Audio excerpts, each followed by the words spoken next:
Thank you for joining us for Weekdays Live with Reverend Al Sharpton. Take the time to share this broadcast right now. Tell your friends it's time to keep it real with Reverend Al. Comment your questions now in the chat or call Reverend Al Sharpton directly on air at 877-532-5797. Now stay tuned for Reverend Al. This is Reverend Al Sharpton. As you watch the broadcast, support National Action Network. Go to www.nationalactionnetwork.net and be involved. You can join, take your membership right online, www.nationalactionnetwork.net. Getting ready to start the program, but we need you to be part of the movement.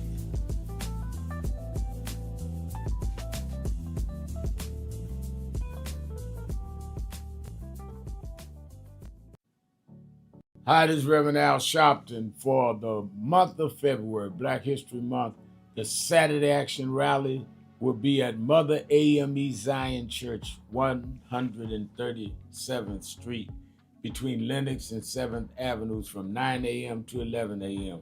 We're glad as we transition into our new headquarters.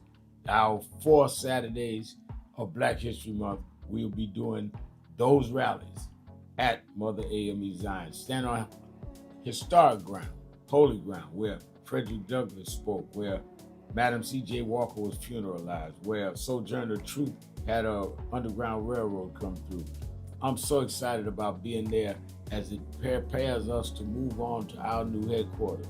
Let's go back and stand on the rock that our people stood on for decades.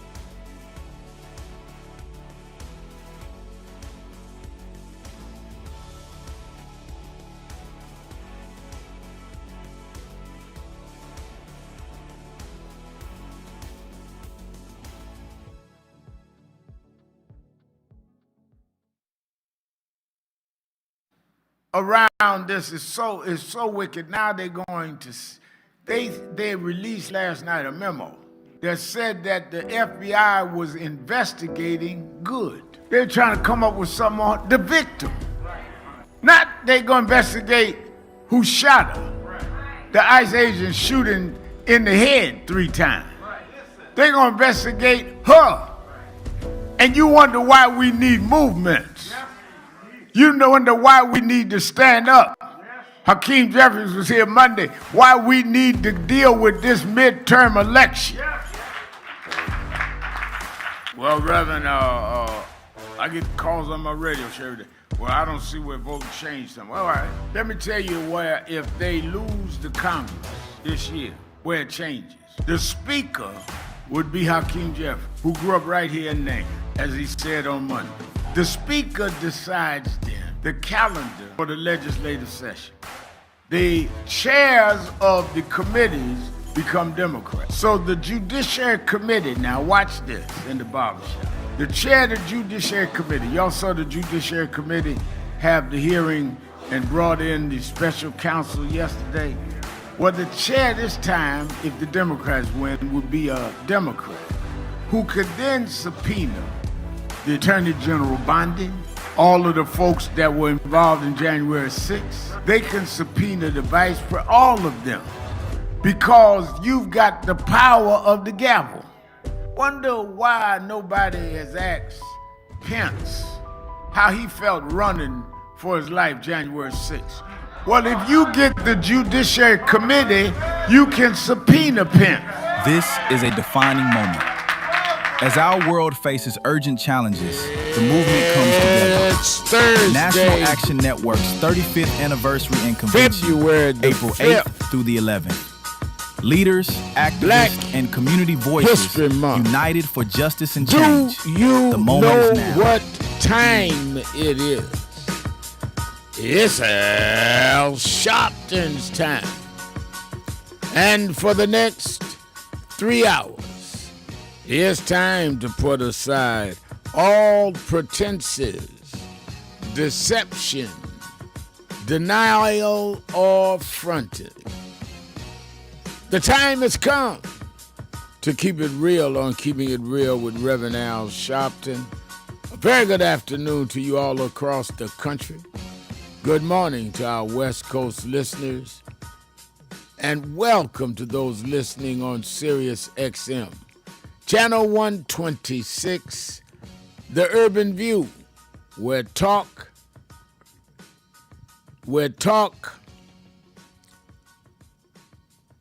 empowers and becomes action. I'm coming to you live from our National Action Network. Net is coming from our National Action Network corporate offices.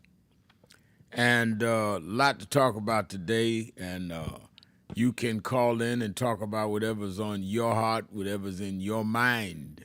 All you have to do is call us at 1-877-532-5797, 1-877-532-5797, or you can go on our message board at nationalactionnetwork.net, nationalactionnetwork.net.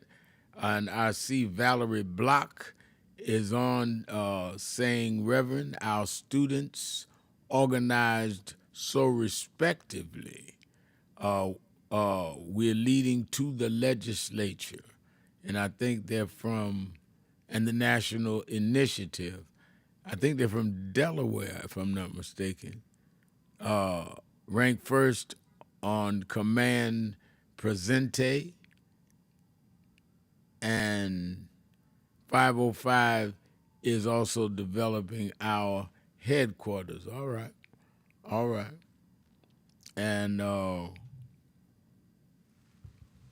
think glad to hear from her. I was trying to get to the one where she was saying where she was from, but the thing is flicking so because we are getting a lot of people. She said they had a student walkout. Okay, now I'm seeing it. And thank you for that, Valerie. Then I see Deacon Sam Martin saying, good afternoon, Rev. I love you, my brother. Love you back. Deacon, thank you for your love. I need that. And Valerie Burke is saying, blessings from the Holy House of Prayer on St. John's and Eastern Parkway. You know, Vincent, you ringing my bell now. I preached there when I was a boy preacher. I'm talking about boy preacher. And Reverend E.D. Sangster was the pastor when I was a little boy. And I just preached for Reverend Sangster at the Holy House of Prayer on Eastern Parkway and St. John's in Brooklyn. You got to be from Brooklyn, know that big church, strong church, been there for many years. And blessings to you, Vincent. Thank you for the text. And good afternoon. Chaquika Stevens Smith is saying, good afternoon, Mr. Al from KC, Missouri, Kansas City, Missouri. I'll be out there in a couple of weeks to speak for the Urban League luncheon, I think, in Kansas City. So a lot to talk about today. I'm glad to see the Mayor Rodney Jones, has chimed in on text, wishing our executive producer of the show, Fatih Muhammad, a happy birthday. Today's his birthday. He's been with me all 20 years. And Mayor Rodney Jones says, happy birthday, Brother Fatih Muhammad. May Allah continue to bless you, King. All right. Lot to talk about. And certainly at the top of the list is the disgraceful testimony by the Attorney General of the United States, Pam Bondi, yesterday. And it was going on while I was on the air. So I did not know the extent of the lunacy that was demonstrated. She refused to answer questions. She would say, I'm answering them my way. She snapped back at members of Congress. She accused them of things. In fact, I saw one report where she had a folder of accusations against the Congress people saying, one, oh, you do a lot of buying of stocks, or you this or that. But I think the thing that is the most atrocious is that when the Congresswoman asked her, does she want to apologize to the victims for how the Justice Department has not brought them justice? And she asked the victims in the audience. Now, these are victims who had been abused sexually by Epstein and his guest. They all stood right there in the hearing room. Bondi didn't even turn around and acknowledge them, less known, apologize to them. And I think that it is absolutely horrendous. I mean, what kind of moral tone are we sending to young people in this country when the Attorney General of the United States is supposed to be investigating case of people that were violated, raped, underage, and she can't even turn around and say something to them? Even if she wanted to say we're doing the best we can, I feel your pain, whatever she wanted to say, no, she wouldn't do any of that. She was defending Trump. Well, you know, what happened? Why did y'all redact all of the names? One congressman asked. The Dow is over 50%. You're not in charge of the Dow Jones. So it's clear she was on assignment to just bolster Trump and not even deal with the facts of the case. I have a low bar that I have in terms of respect for this administration. And any of you that listen to me frequently or at all know that. But even I expected more than that out of Attorney General. This woman's over the Justice Department and couldn't address the victims of a crime, couldn't answer why there was redactions that shouldn't have been there. I've never seen a more disgraceful showing of a sitting elected official or appointed official, because she's appointed, in my life. And I've been out here on the firing line 6 decades. I've never seen nothing like that. Second, and it takes a lot to be second to that, but Trump and them, I mean, saying they're off the charts is a understatement. But second, the House Republicans rushed to approve legislation on yesterday, that would impose strict new proof of citizenship requirements ahead of the midterm elections. It's a long shot Trump administration priority that faces sharp blowback in the Senate. It's called the Safeguard American Voter Eligibility, or SAVE. And it would require Americans to prove they're citizens when they register to vote, mostly through a valid U.S. passport or birth certificate. It would also require a valid photo ID before voters can cast their ballot. Now, the problem with that is this goes back into voter ID. Many in poor, less fortunate communities, impoverished communities, working class communities don't have passports because they're not going anywhere. Many don't have their birth certificates, don't know where they are, don't know how to get them. So it disproportionately impacts black people, brown people. Now, they're saying they're doing that to catch people that are, according to them, quotes, brought in the country to vote for Democrats. First of all, there's been all kinds of investigations. They have not come up with one, not one. This is about stifling the vote.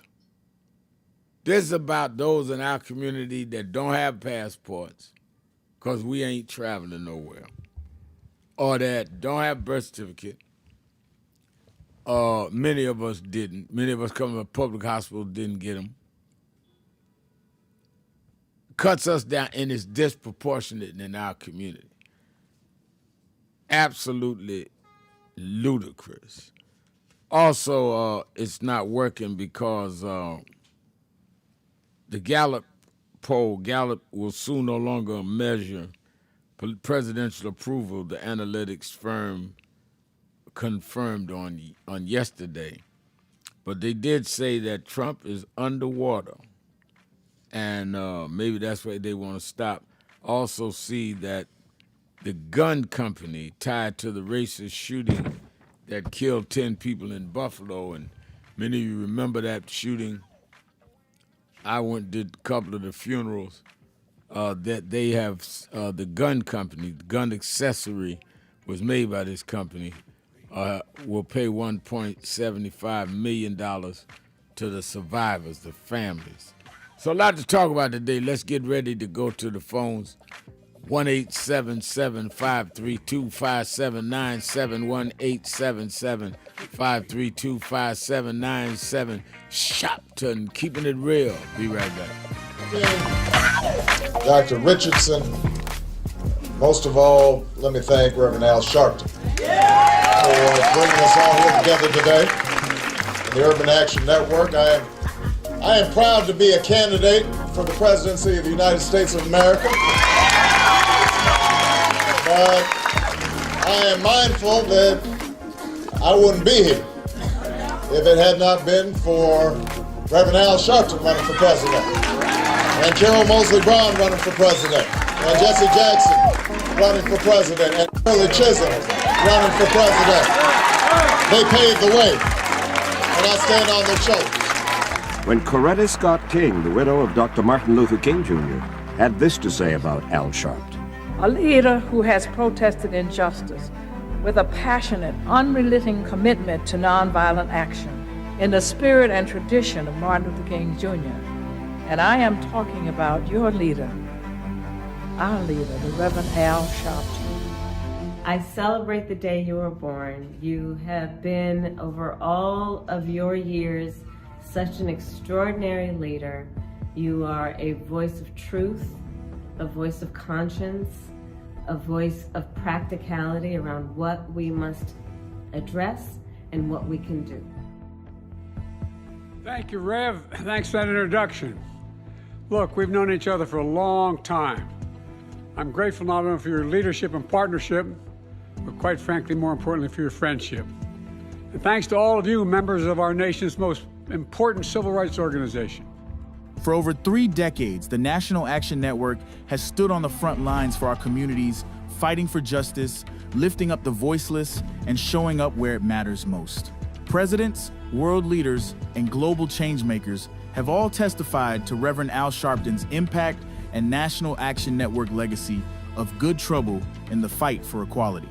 This holiday season, our commitment grows even stronger. We're expanding food distributions, toy drives, and direct support for families who need us now more than ever. Stop right now and join the movement. I thank God I was blessed to have both in my life. Both historic, strong figures.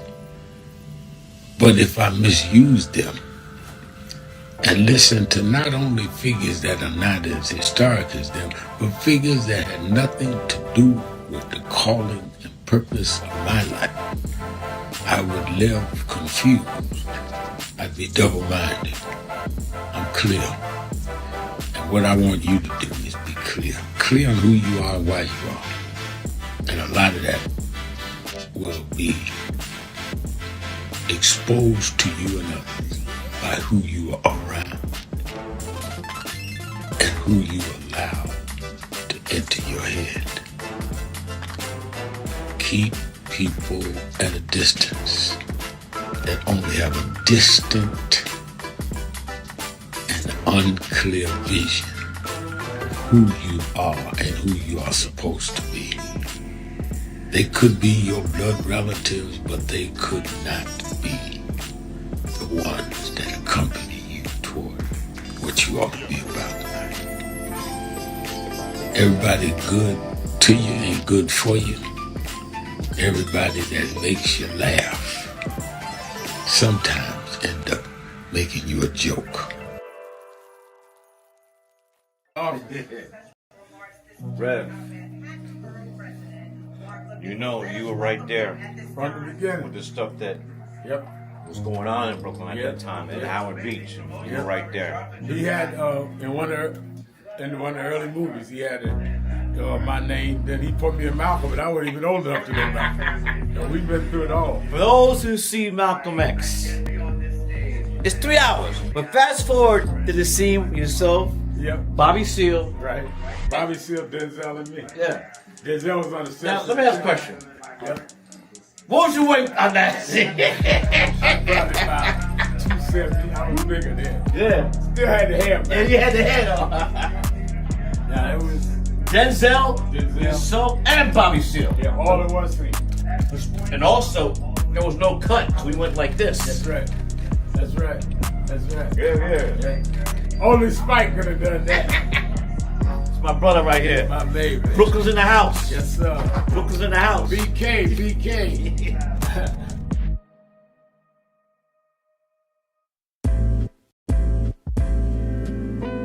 So it's become almost an unhealthy habit how much I'm listening to Keep It Real, because it is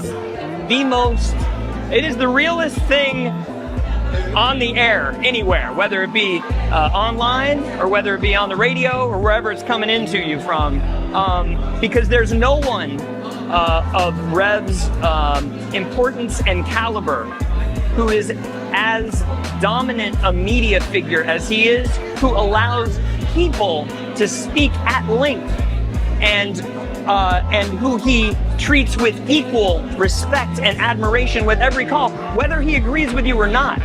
And I'm not gonna throw shade at anybody, but there are a lot of people with big platforms like the Rev has who are afraid to talk to the people and who are afraid that the people will keep it real with them. And he never shies away from anything any of us want to talk to him about. And he doesn't shut you up. It's not a soundbite, it's a conversation. So I would like people in media to learn from this man who is carrying MLK's torch. Don't be afraid of people. Listen to them, respect them, and stand in God and stand in truth. Thank you, Nan.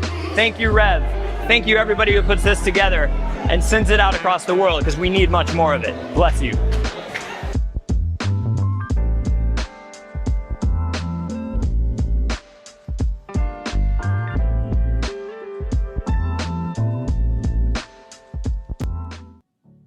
Hi, this is Reverend Al Sharpton for the month of February, Black History Month.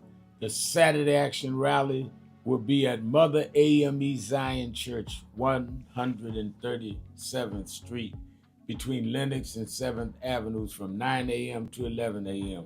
We're glad as we transition into our new headquarters. Our 4 Saturdays of Black History Month, we'll be doing those rallies at Mother AME Zion. Stand on historic ground, holy ground, where Frederick Douglass spoke, where Madam C.J. Walker was funeralized, where Sojourner Truth had a Underground Railroad come through. I'm so excited about being there as it prepares us to move on to our new headquarters.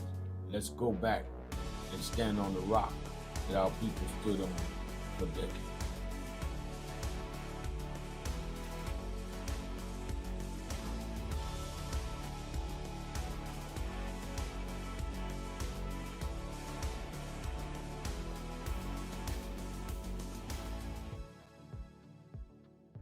Good morning, everybody. Governor Westmore.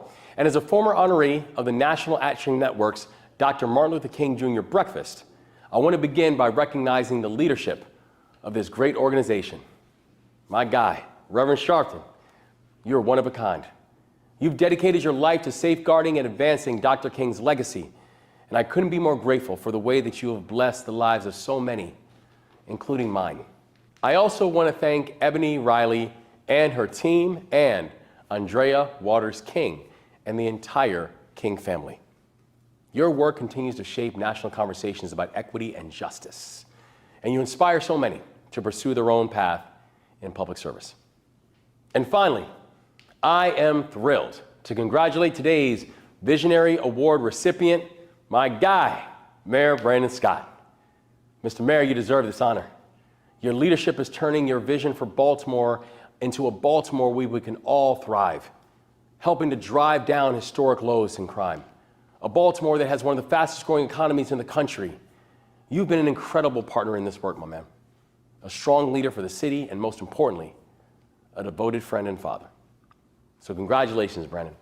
And thank you to everyone here who is working to strengthen our communities, to broaden opportunities, and most importantly, to serve the people. I'm your host, Reverend Al Sharpton, and we're back. 1-877-532-5797. And you can also go on our message board at www.nationalactionnetwork.net. I see Valerie Romero saying, I met Rev when I was 4 years old. Okay. Well, glad you remember. And Nicola DeMarco is writing on the message board from Tacoma, Washington. We appreciate and love you, Rev. You inspire, educate, and motivate. Can you talk about the difference between patriotism and blind nationalism? Dissent is patriotic. Very, very true, Nicola. The problem, all right, let's deal direct with the question.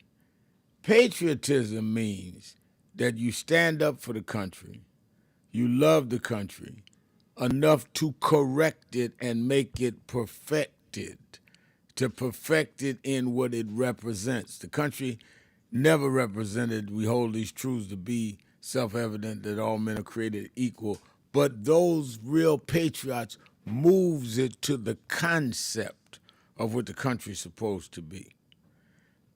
Blind nationalism is about dominating, control, you're wrong, never right all the time, even when you're wrong. And you want only your prototype, which is mostly white male, to be dominant in the society. Patriots question this country. Blind nationalism say, my country right or wrong. Patriotism says, I'm going to do what is necessary to change and perfect the country. Blind nationalism said, we're going to leave it as it is. And those that are at the bottom, bad luck. Those at the top, we got it. Very good question. Thank you for it. And I think it's a very important distinction. These people that are out there, the Proud Boys and the ilk, are not patriots. They are nationalists, white nationalists at that. When you look at the Attorney General sit up there and humiliate victims and duck questions from elected members of Congress, that's not patriotism. Akeem Smith is saying, Tom Homan said that the ICE surge was successful and they will be drawing down. Well, I mean, all of the activists and people I talk to in Minneapolis is glad they're drawing down. But, what about correcting what you did? Somebody must pay for the lives of the two people that was killed, Good and Petra. You can't just walk out of town and leave people that were killed wrongfully there. You can't just walk out of town and keep the charges on Don Lemon that was set up when he was there as a journalist reporting and interviewing both sides. So let's go. Let me get ready to go to the phones. But first, my announcements. Don't forget, Saturday and Sunday, Politics Nation with Al Sharpton, live at 5 p.m. Eastern Time on MS Now. And I'm certainly going to have people on this weekend to talk about the drawdown in Minnesota, what it means, where we are going from here in terms of the voting restrictions and the redistricting they're trying in Maryland and other places. And we certainly going to deal with the whole question of Epstein, why are they hiding, what is the problem with this White House, and we are clocking the countdown to the 2 weeks they have to deal with this budget. We're almost there, the spending budget, on whether or not there are reforms in ICE or whether they'll be cut out the budget. So I'm going to have some of the governors and elected officials on. Make sure you watch Politics Nation with Al Sharpton live at 5 p.m. Eastern Time on MS Now. Then you that are in the New York, New Jersey, Connecticut vicinity, meet me or beat me to the Saturday Action Rally. It's a 3-day weekend with President's Day. Some are coming from out of town. We'll be at the Mother AME Zion Church on 137th Street in Harlem, 140 West 137th between Lenox and 7th Avenues in the village of Harlem. I'm there this Saturday. It's a long weekend. A lot of people come from out of town. We'll be there. And you that are not in the New York vicinity, you can watch it live on Impact Television or on www.nationalactionnetwork.net, or you can go to YouTube/NAN. But be involved in the Saturday Action Rally. We're there at Mother Amy Zion as we're making our transition to our new permanent home in Harlem. So we'll be there a few weeks, particularly glad to be there during Black History Month because the church itself is Black history. Frederick Douglass spoke at this church, Mother Amy Zion. Paul Robeson was a member of the church. He used to go to the very church we're having a rally in on Saturday. This will be our second Saturday there. Madam C.J. Walker had her funeral there. So there's something about me, you can call it spooky or spiritual, but I like to be where greatness has been. Just to be in that atmosphere challenges me. I like that. So be at the rally if you're in the area, 9 a.m. to 11 a.m., Mother Amy Zion Church at 137th between Lenox and 7th Avenue. And National Action Network Convention, we up to over 4,000 have signed. When I get to 5,000, we'll have to cut it off. I've not given one name. Well, I think I did say that, did I? Yeah, I think I did say that I gave up that Don Lemon is going to be one of the panelists at the convention. But I haven't given up one name. 4,000 strong. Know that we have the best and the brightest, and we come out with a plan. Be at the convention. It's free. All the sessions are free. All you have to do is register now at www.nationalactionnetwork.net, www.nationalactionnetwork.net, or you can go to the toll-free number, which is 1-877-626-4651,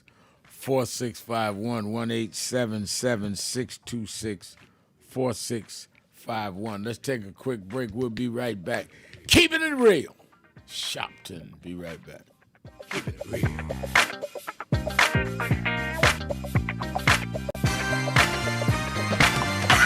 Do you know what time it is? It's Al Sharpton time. It's time to put aside all pretenses, deception, denial, or fronting. The time has come to Keep It Real on Keeping It Real with Reverend Al Sharpton. You need to keep it real with Reverend Al Sharpton right here on Uber TV. Reverend Al Sharpton, and we're back. 1-877-532-5797. 1-877-532-5797. Let's go back to the phone. Attorney Jennifer Jones Austin is. You know, every day, Monday through Friday, I do 3 hours a day on Keeping It Real with Reverend Al Sharpton. I do 1 hour on Sunday mornings with Reverend Al Sharpton. And I'm live on radio and TV with the Saturday Action Rally. 7 days a week, I talk to our people, hear from them, to call in. I'm sick and tired of people talking for people that they don't talk to. So go on www.nationalactionnetwork.net. Listen to my show, call in, express your opinion. You don't have to agree with me. But let's start talking to each other rather than about each other and lecturing at each other. Let's keep it real with Sharpton. Happy 20th anniversary to Reverend Al Sharpton on 20 years of Keeping It Real. 2 decades of truth-telling, fearless advocacy, and keeping the people informed and empowered. Thank you for always speaking power to justice and standing firm for what's right. Here's to 20 years of impact and many more to come.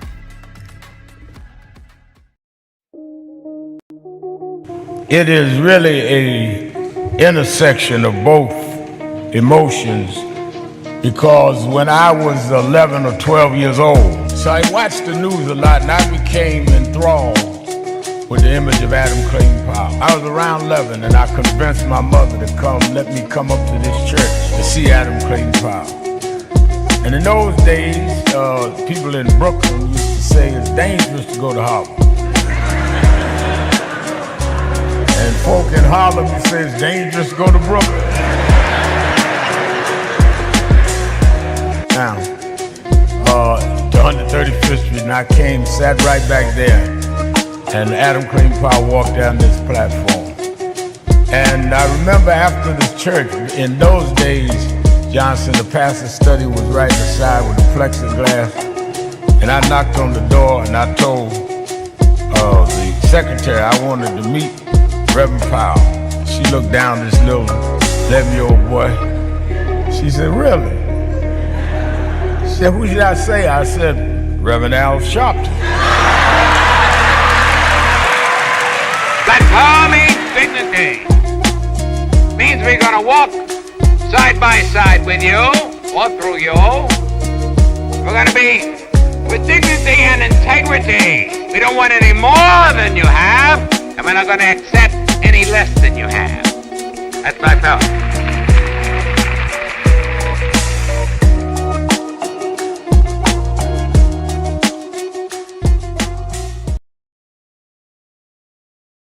Good morning, everybody. Governor Westmore. And as a former honoree of the National Action Network's Dr. Martin Luther King Jr. Breakfast, I want to begin by recognizing the leadership of this great organization. My guy, Reverend Sharpton, you're one of a kind. You've dedicated your life to safeguarding and advancing Dr. King's legacy, and I couldn't be more grateful for the way that you have blessed the lives of so many, including mine. I also want to thank Ebony Riley and her team, and Andrea Waters King and the entire King family. Your work continues to shape national conversations about equity and justice, and you inspire so many to pursue their own path in public service.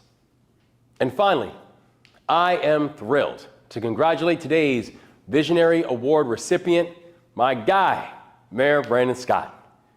Mr. Mayor, you deserve this honor. Your leadership is turning your vision for Baltimore into a Baltimore where we can all thrive, helping to drive down historic lows in crime. A Baltimore that has one of the fastest growing economies in the country. You've been an incredible partner in this work, my man. A strong leader for the city, and most importantly, a devoted friend and father. So congratulations, Brandon. And thank you to everyone here who is working to strengthen our communities, to broaden opportunities, and most importantly, to serve the people.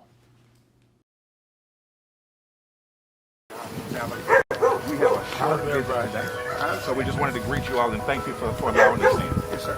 We want to move with gold. Yeah, we was here. They were on the plantation. Our family was on the plantation. Wow. And that's, of course, that's the slave house. It was one of the slave houses. Sir, it's been 13 years. That's right. Good to How see you been? Doing fine.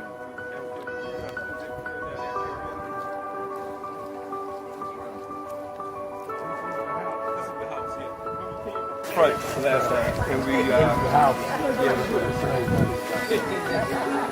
Alexander Sharpton.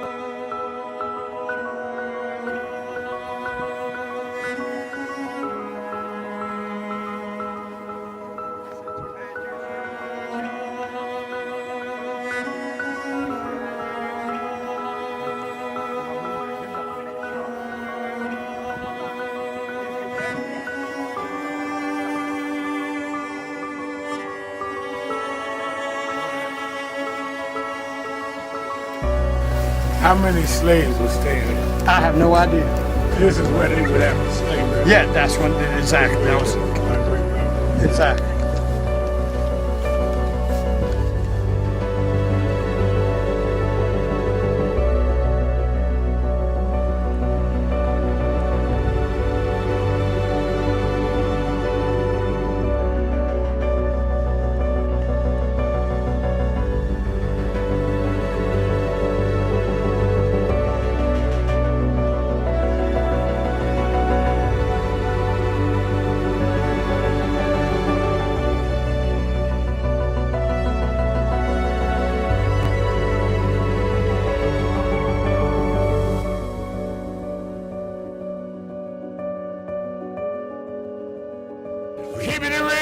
Keeping it real, I'm your host, Reverend Al Sharpton, 1-877-532-5797, 1-877-532-5797, or go to the message board at www.nationalactionnetwork.net. Mayor Rodney Jones says those that have served and are serving in the military are patriots, not these cowards. I think that's right, and I know the mayor has served in the military. They're fighting for the country and fighting in the country for a better country. The others are trying to uphold the country in its supremacist and unfair ways. All right, let's go to take some calls. Let me start with Brother Jacob in Philadelphia, Pennsylvania. Brother Jacob, you're keeping it real with Al Sharpton.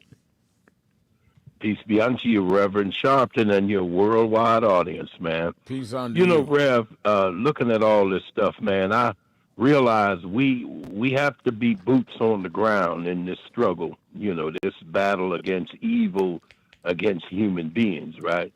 But I want to remind us that we should still keep on praying for the help of God, right? Right. Because in prayer, you know, Ray Charles can see this land needs healing, and one of the prescriptions in the Word is that we pray. And to my Muslim brothers and sisters, in about a week, we'll be going in, God willing, the month of Ramadan. Right. And that whole month, we're fasting and praying. And I'm going to keep that we get help, divine help, because we're doing what we got to do as boots on the ground, but we know that we need divine help here. You know, Reverend, now the mega people, they put out that they say woke is bad, right? But my question to the American, how much will American people take of the disrespect that is being shown by this leadership in Washington today? I mean, top to bottom. You just mentioned Pam Bondi and her disrespect of, she's supposed to be representing the people of the United States of America. And what was that we saw yesterday? What was that? Yeah. You know, the Constitution that the Americans gave their lives in all of the wars that was fought, right?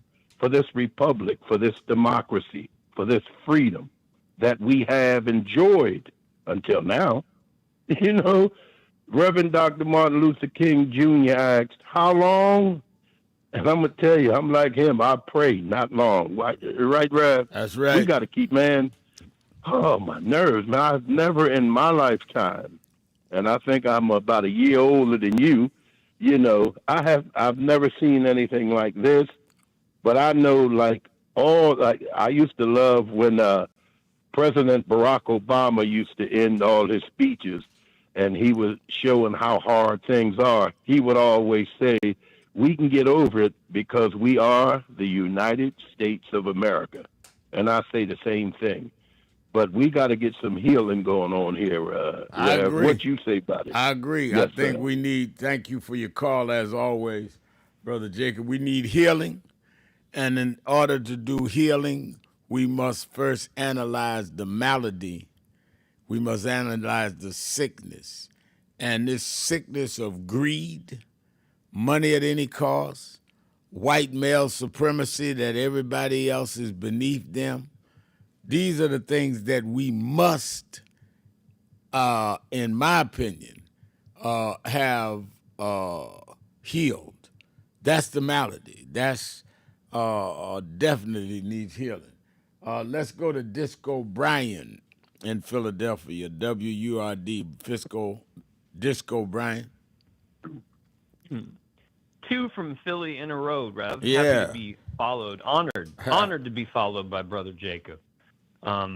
Rev, I think I heard you say that you've never seen anything like Pam Bondi's performance under oath yesterday, where she lied and became, I don't know, I think it was possessed. But one performance came to mind, Rev, when you said that I think almost compares. Did you ever see the Stephen King movie Carrie with Sissy Spacek, Rev? No. All right. Well, Carrie's mother is a holy roller who's similarly possessed and tortures her own child. And anyway, it was. I wish you'd seen it because that was the closest approximation. Basically, just straight horror. And Rev, I'm bringing that up because you know that culture is upstream from politics and that it trains us how to feel about truth. And that's why I wanted to ask you my question today, Rev, about what's become of comedy and especially stand-up comedy. I know you have seen what's become of some comedians who you were once publicly at least friendly with, people like Bill Maher. Yeah. Right, Rev? Yeah. Yeah. How he's turned real time into another manosphere platform. And then you got, one of my all-time favorite comedians, Dave Chappelle. You might remember a couple years back, brought Elon Musk on stage with him and gave him a hug, and the audience, I think it was in San Francisco, booed him. But it's like, I don't know. Chappelle, while Trump was Trump's been in the political Trump's been a political nightmare waking reality to all of us for a decade, and Chappelle turned a lot of his comedy into, beating up on trans people for most of those years instead of doing what I had hoped he would do, which is, satirize how absurd this reascension of white supremacy is. And, and then you got Chappelle, and then on the younger side, you got Theo Von, who started his comedy career, Rev, in 2012 on Comedy Central. Anybody who wants to make sure I'm not lying here can look it up on YouTube. But his entire career was started making fun of immigrants and talking about how Mexicans are taking over, the Great Replacement theory. And he was standing on a stage, and he said, "Oh, they're probably hiding under here right now." And he banged his foot on the floorboard. He said they may be hiding under here, referring to immigrants. Like immigrants hiding under the floorboard where he was doing his comedy bit. Right. Okay. And and he said "scram" like they were, vermin or Right. insects or something. Just Wow. just hideous. And Rev, that man, that comedian, Theo Vaughn, whose entire shtick is ignoramus bigotry, and he's from Louisiana. He has this Southern accent. And like I say, Rev, I've said this a few times, and I don't want to beat a dead horse here, but I know sometimes you have to say things 3 or 4 times before it finally, enough people hear you. But I've just been, traumatized to watch someone like that invite a progressive, so-called progressive leftist, a huge influencer as well, Hassan Piker, onto his show, and for Hassan Piker and he to laugh about the joke about how easy racism used to be in the good old days. And they just think that's hilarious. And I'm just going, Rev, don't you remember a time when you could actually enjoy stand-up comedy, when Richard Pryor and I don't know, Lenny Bruce or George Carlin or those guys, they were never punching down, right, Rev? Most of them were punching up at Right. the big white patriarchal, power structure. I just wonder what's your take on comedy and how you feel it is right now, or if you're focused on it at all. Yeah, well, I think, and thank you for your call as always, Brian. I think that there has been a shift among some comedians to either go all the way MAGA or all the way to the right, or tone down what they used to say and do because of this present administration. I think that a lot of people are saying that if I come out hard on this administration, they're going to threaten the license of my television station, whatever station they're on, whatever network they're on. And in order to save the license of the station, they'll fire me. So they're doing it out of self-preservation, not understanding that they are selling their souls and they're bowing to him. I have not changed anything that I do on Politics Nation since Trump is in this time or last time. I've been on this August 15 years. I've been on this radio show past February 20 years. I'm not changing anything because, one, that's what I believe.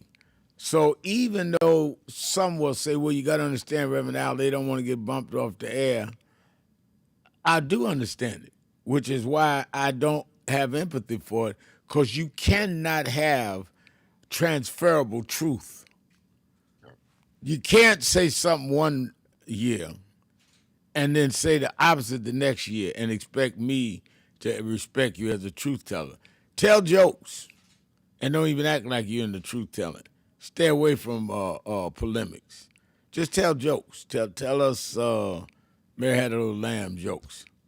But for you to enter into the political fray and then expect us to accept you flipping 180 degrees when the election goes another way, you lose our respect and our support. That's how I feel about it. And I think that is the way most people feel about it. Trisha's on the message board saying, thank you, Reverend Al, for the quality of programming that you do every day and the quality of people on the message board.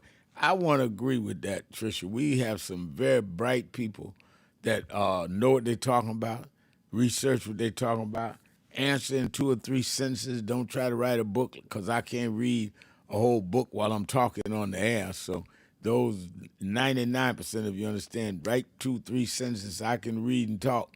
But people send these 5 paragraphs. I don't know how they think I can read that while I'm talking, and in the mission. But I think that it is very impressive, the caliber of people on our message board, and that call in. Very rarely do we get people that call in that don't know the issue they're discussing, don't know their feelings, don't know their opinion, even if it's something I may not agree with, or they don't know if I agree with. But they're schooled and they're thoughtful And I appreciate that. I really do. I agree with you, Trisha. Let's take a break. Be right back. Keeping it real. Sharpton. Be right back. Hi, this is Reverend Al Sharpton for the month of February, Black History Month. The Saturday Action Rally will be at Mother AME Zion Church, 137th Street, between Lenox and 7th Avenues from 9 a.m. to 11 a.m. We're glad as we transition into our new headquarters. Our 4 Saturdays of Black History Month, we'll be doing those rallies at Mother AME Zion. Stand on historic ground, holy ground, where Frederick Douglass spoke, where Madam C.J. Walker was funeralized, where Sojourner Truth had a Underground Railroad come through. I'm so excited about being there as it prepares us to move on to our new headquarters. Let's go back and stand on the rock that our people stood on for decades.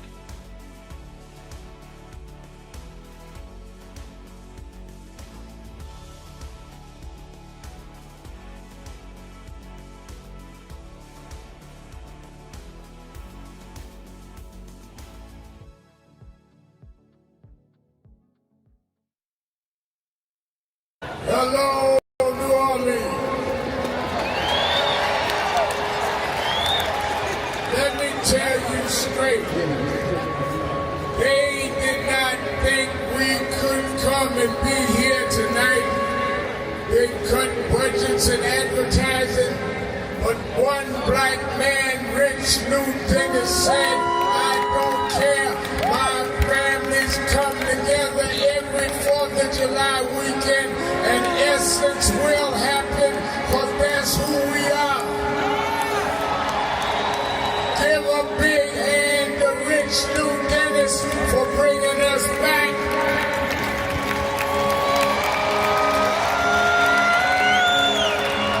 Why do we come?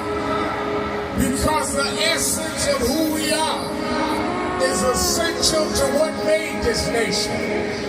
We built this nation. We made this nation.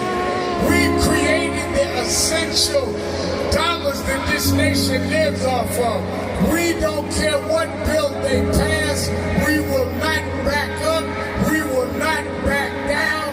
We will not give in. We will not be chased out. We don't care who's in the White House. We will organize our house by house.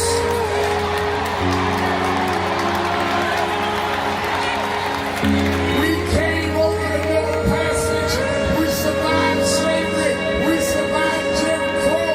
Don't you give up now. Don't you turn back now. Stand up, black man. Stand up, black woman. Reclaim your dignity. Reclaim your place. So we stand with the Global Black Economic Forum. We stand with Essence Magazine, because that's who we are. So don't give in now. Yes, there's some rough days, but we've been through rougher days than this. Yes, Trump is a bad dude, but we beat badder dudes than Trump. So let's party with a purpose, because our rhythm and our music reminds us who we are, because we can smile through our pain and organize for our gain. Let's stand up and let's celebrate who we are. Thank you, God bless you.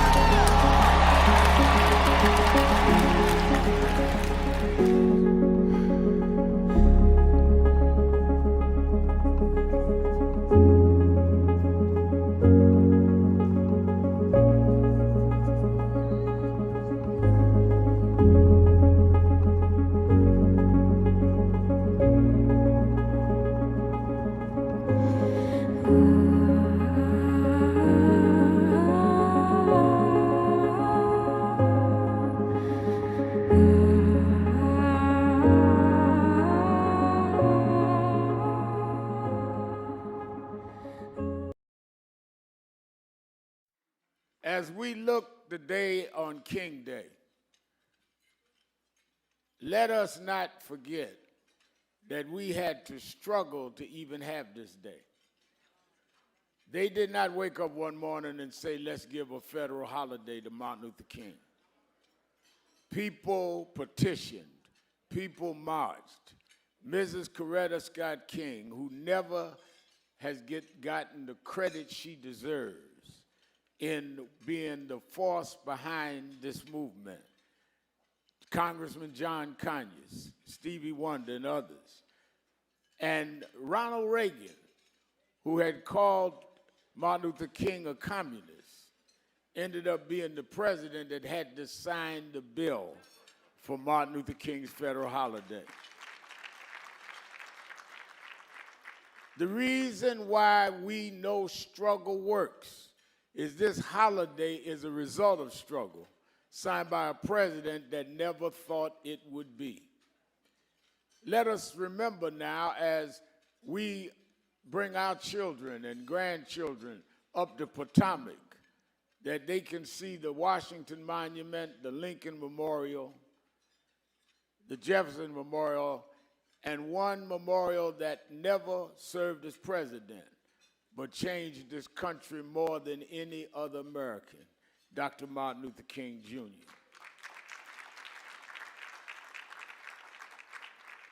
But we gather this morning because everything Dr. King stood for is at risk.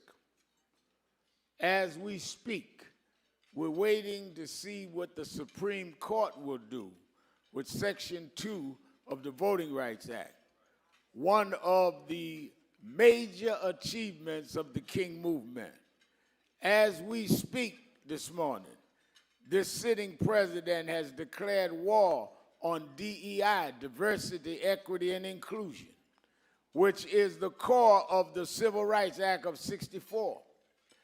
We are under attack, and we should not be taking this as a day off. This is a day on to fight to keep what was maintained. To see, I remember 6 years ago, Martin III and I were in Minneapolis leading the marches around George Floyd. I did the eulogy at his funeral. 6 years later, we see a white female, unarmed, killed in Minneapolis. We see people being racially profiled. We see that there are those that would want this to be the last federal holiday named after King. Don't you be deceived. This sitting president and his cohorts would want to end Martin Luther King Day. But just like we will not let them end this day, we will not let them end voting rights and Civil Rights Act and DEI. It's not enough to remember and honor the dreamer and let them kill the dream. And that's why National Action Network has every year started in Washington, D.C. with this breakfast, and then we go to New York with our public policy forum. And every year we try to set an agenda and go into April. We always have our national convention in April, which is the month Dr. King was killed, to say that they killed the dreamer, not the dream, and those of us that come out of that movement is going to continue to fight. This April will be our National Action Network is 35 years old in this April at our convention. One of the things, though, we've been most proud of is to try to keep the assignment that we were given. As I said, Mrs. Coretta Scott King never got the credit she was due. She's the matriarch of this movement. You must know that Dr. King was in Boston, had graduated Morehouse College, 19 years old, went to Boston University, an Ivy League school at a time many blacks couldn't get in them. Met a young lady who was in conservatories, going to be an opera singer from Marion, Alabama, Coretta Scott King. They decided to go back south, lot of blacks that went north and had their upper movement never wanted to go back south. But for whatever reason, Dr. King wanted to go back south. And Mrs. King stood right with him and went to Alabama and ran into history. It is always those that accept the calling that change history. And we should never forget the sacrifice made of Dr. Martin and Mrs. Coretta Scott King, because they did not have to go and lead a boycott. They were Boston University Conservatory. Keeping it real, keeping it real. I'm your host, Reverend Al Sharpton, and we're back. 1-877-532-5797, 1-877-532-5797, or go to the message board at www.nationalactionnetwork.net. I see you, Georgia Buwayo. Georgia Buwayo says, God bless you, Reverend Al Sharpton. We love you. Stay safe always. Thank you, Georgia. I appreciate that. And Humphrey says, power to the people of Nan. God, good God bless you all. Amen and amen to you. Let's go to Ray in Cincinnati, Ohio. The Buzz. Ray, you're keeping it real with Al Sharpton. Yes, sir. Thanks for taking my call, Rev. Rev. I saw that performance, Pam Bondi, yesterday, and what we saw was a woman who just destroyed her career 3 years from now. I mean, not even the Paul Weiss firm who bent the knee to Donald Trump will hire that lady. That performance will follow her wherever she goes, and it couldn't happen to a nicer woman. I mean, other than Fox News, I think she's unhireable. Nobody will hire that lady. But let me say this, Red. And Mike Johnson, I think he made up his mind he's going to lose the House. So he's following Trump down down this rabbit hole. And I kind of liken Donald Trump followers to Jim Jones. Now, Jim Jones, he gave everybody drunk the Kool-Aid, and they wound up, not everybody, but most of them, majority of them wound up dead. Now, you got Donald Trump.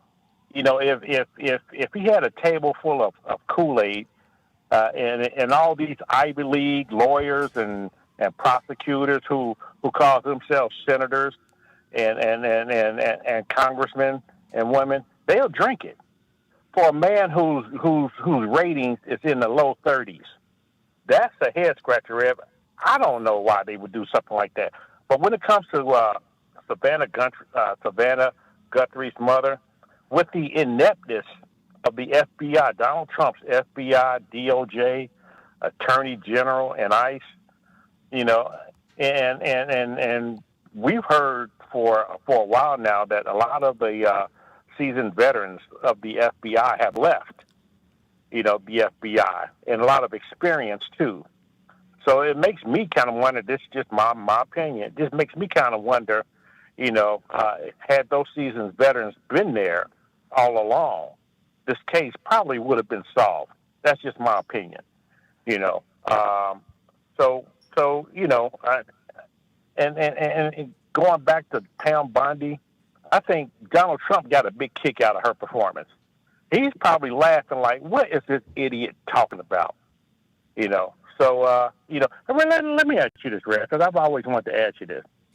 Our ancestors who fought and died and was hung, you can just give me a one-word answer and I'll be fine with that. Do you think, you know, today they will be saying, you know, when it comes to like black Republicans or black MAGAs or people who don't vote, would they be ashamed, disappointed, surprised? You use any words you can. Well, I'll be honest with you, Ray. Thank you for your call. I think that they would, and I'm talking about those that believed in liberation and freedom, would be disappointed anywhere on a scale of disappointed to outraged. But I don't think they'd be surprised. You said surprised. Because you had blacks that didn't want to walk off the plantation when slavery was ending with the Emancipation Proclamation. You had blacks that said, I'm staying with the master. Where am I going? Master and our family.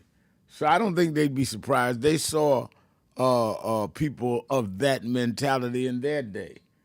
But I think they'd be disappointed. Let's go to Tyrone in Philadelphia, Pennsylvania. WURD Word. Tyrone?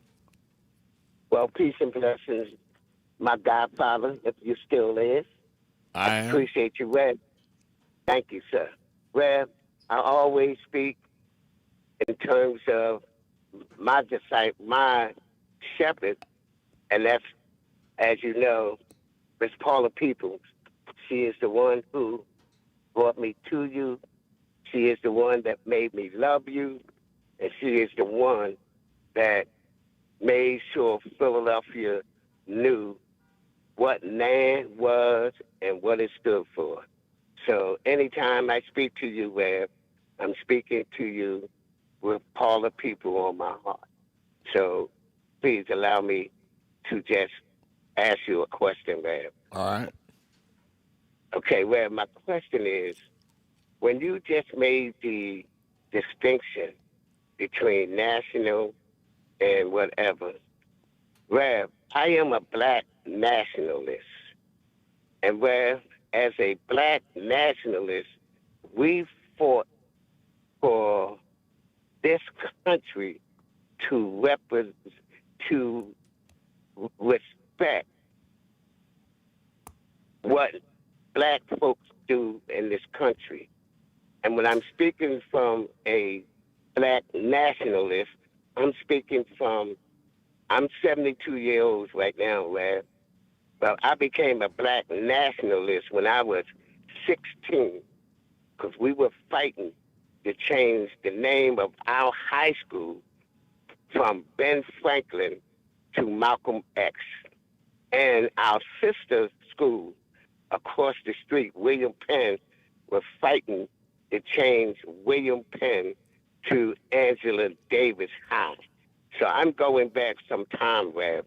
But I just wanted to, in terms of the definition that you just gave, I don't want to be compared or have any of those demonic forces being a part of nationalism. These white folks who call themselves nationalists, well, they are folks who deal in hatred. When you deal in hatred, that means that you are dealing with demonic forces. Well, I don't hate. I just fight for what is right, and I believe, and I am a true Christian. I am a follower of the Lord Jesus Christ. And I say that if you hate, you are demonic. And I don't want any indication of anything tied in to nationalism with these demonic forces who hate. So I just saying that to you, Rev, and asking you as my godfather to try to redefine what you have said in terms of nationalism. Well, thank you for your call. I think you raised a good question, because I think the question I was answering was raised to define the difference between patriotism and nationalism. She was the person on the board was not saying nationalism in our community. She was talking about nationalism as it refers to the nation that called themselves nationalists for the United States of America. Now, you could be a black nationalist. That's not the same thing as nationalists that represent white supremacy. When they talk about nationalism with the nation, they're talking about white male supremacy. They're not talking about black nationalism. They're not even talking about Latino nationalism. or Jewish nationalism. They talking about them. And that's the difference between that and a patriot. That doesn't mean everybody that's nationalist is that kind of nationalist. So I think that I'm glad you called in to get that clarity. I think that, and even in the black nationalist communities, there are different forms of nationalism. We had cultural nationalists that believed that we ought to deal with only African cultural things, from our attire, our dress, our eating, our living, all of that. You have others that are more academically inclined nationalists. There's never, I think that we run into a problem when we try to make Tyrone all one size fits all. I can be a nationalist and do it in terms of my wanting to see economic self-sufficiency for my community, and not necessarily want to dress in Afrocentric garb. I mean, it varies. As long as we are all headed to the same place and protect each other's freedom to express ourselves and be ourselves, then I think that is all that we can expect and should expect and accept from one another. All right, thanks for the call. Let's take a break. We'll be right back, getting ready for Policy Day. Getting some of this policy as well as the conversations we've already been having. I'll be right back to you on the phones and on the message board. Keeping it real. Sharpton. Be right back. Keeping it real. No justice! No justice! 62 years ago today, Martin marched in Washington. 62 years later, the dream is not dead.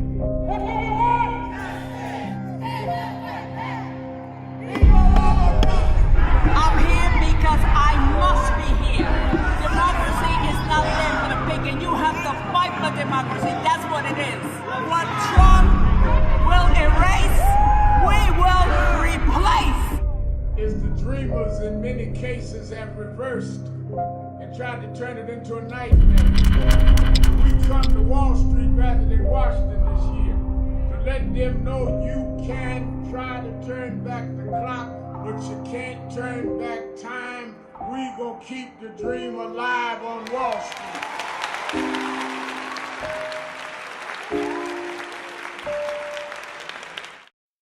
Some of you forget where you come from and forget how you got there, and act like you got there because you were qualified or that you had a good resume. But some of us had to pay a price for your resume to even be read. Some of us had to take nights in jails and licks upside the head or shut out of boardrooms like Byron so you could walk down red carpets and act like you got there by yourself. So I received this award with a special place in my heart and on my shelf because I'm getting it from a freedom fighter who never forgot where he came from and how he got there.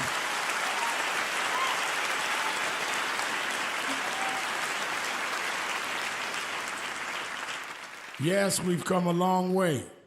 We've had now a black president and now a black vice president, but we still can get shot down and have to march to get a case in court. We still can get shut out of boardrooms. We're still doubly unemployed in a good economy. So we're gonna have to keep marching.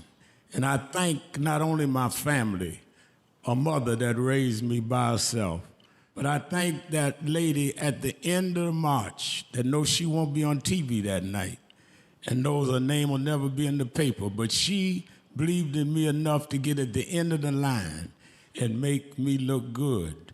Because Dr. King used to say, if you call a march and no one shows up, you just going for a walk. And I want to thank those that marched with me. 32 years ago, here in Los Angeles, we marched. And then many years later, with George Floyd and others, we're still marching. And I'm going to keep marching. I'm going to keep agitating. And I'm going to keep going.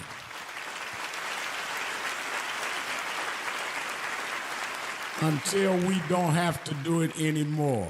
Eddie, known you a long time. Mariah, Chris, and your kids. And I promise you this, the only thing that I really live for is I get up with this dream that every bigot, every racist, everyone in this country that hates will say, damn, he's up again. Past hope, because, you know, I grew up, like I said, single mama on welfare. And my mother told me there's a part in life that hope's gonna run out. But she told me you got a double barrel in your engine. I said, what is that? She said, you can switch from hope to faith. Faith is a little deeper than hope. Bishop Hilliard is here. Faith is when hope runs out. Faith is the substance of things. Hope for the evidence of things not seen. Faith is when we were emancipated after 246 years of slavery and walked off the plantations with no education, no money, no future. And we built black churches and black colleges and black fraternities. We had faith. Faith made us stand up to the most powerful nation in the world and turn it around. Faith means we went from the back of the bus to the front of the White House. We come this far by faith, leaning on the Lord, trusting in His holy word. He never failed us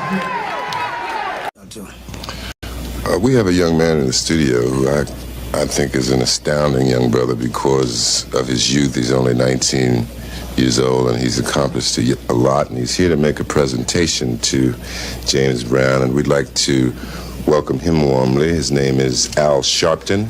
How about it for Al Sharpton? Al is the National Director of the National Youth Movement Incorporated. Right, Al? That's right. And what do we have here? Well, we come to break tradition. We know that in the recording industry that they give a gold record to those that achieve a million seller. But we view your million seller payback as a black record because it is relevant and says many of the things that young blacks have tried to say and could not musically express in our own little way. And we feel the payback is sort of like the theme song of Young Black America in 1974. Yeah.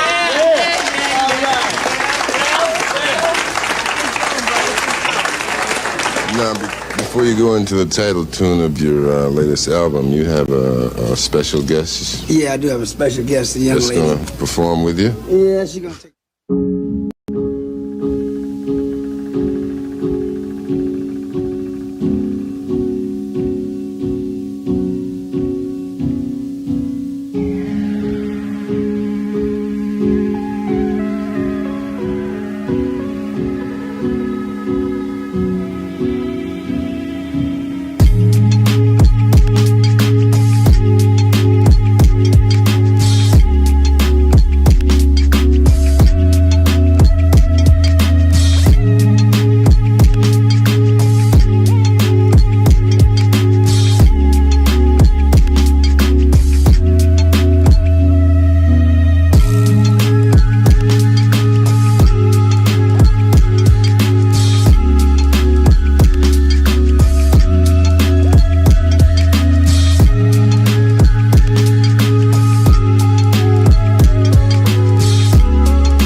to Keeping It Real.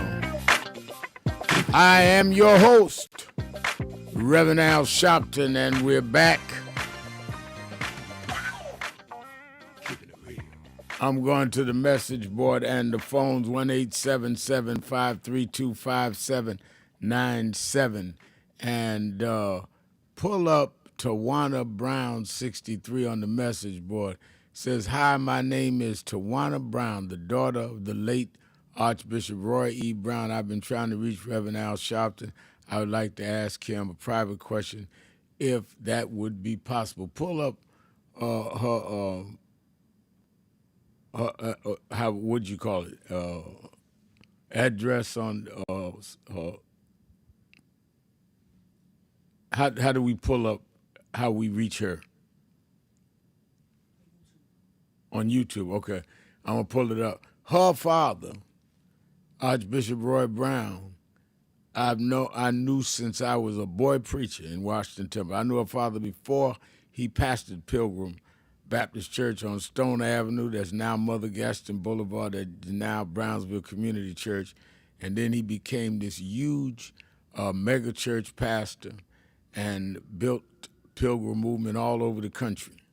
And he was a little older than me, but all the way till he passed, we stayed in touch with friends, and he was a son to who was my pastor. And founder Bishop F.D. Washington. That's his picture, Bishop Roy E. Brown, Archbishop Brown. I can't wait to talk to her. I never knew what happened to her. I'd be glad to talk to you, Tijuana. So give me that and get that to Nancy here in the office so we can track her down. Her and I can talk on the phone today. Y'all just made my day. I'm glad I have you here with me, Jay, because I don't know how to mess with all this technology. I'll be somewhere trying to mess up the whole board trying to find out what it is. We're joined now, talking about daughters, we're joined now by the CEO of the Protestant Welfare Agencies in New York, Vice Chairman of the National Board of National Action Network, and the daughter of my mentor, Reverend Dr. William Augustus Jones, Jr., and that is Attorney Jennifer Jones Austin. How you doing, Jenny? Doing okay. Doing all right today. Good to be with you. Good to be with all of your listeners.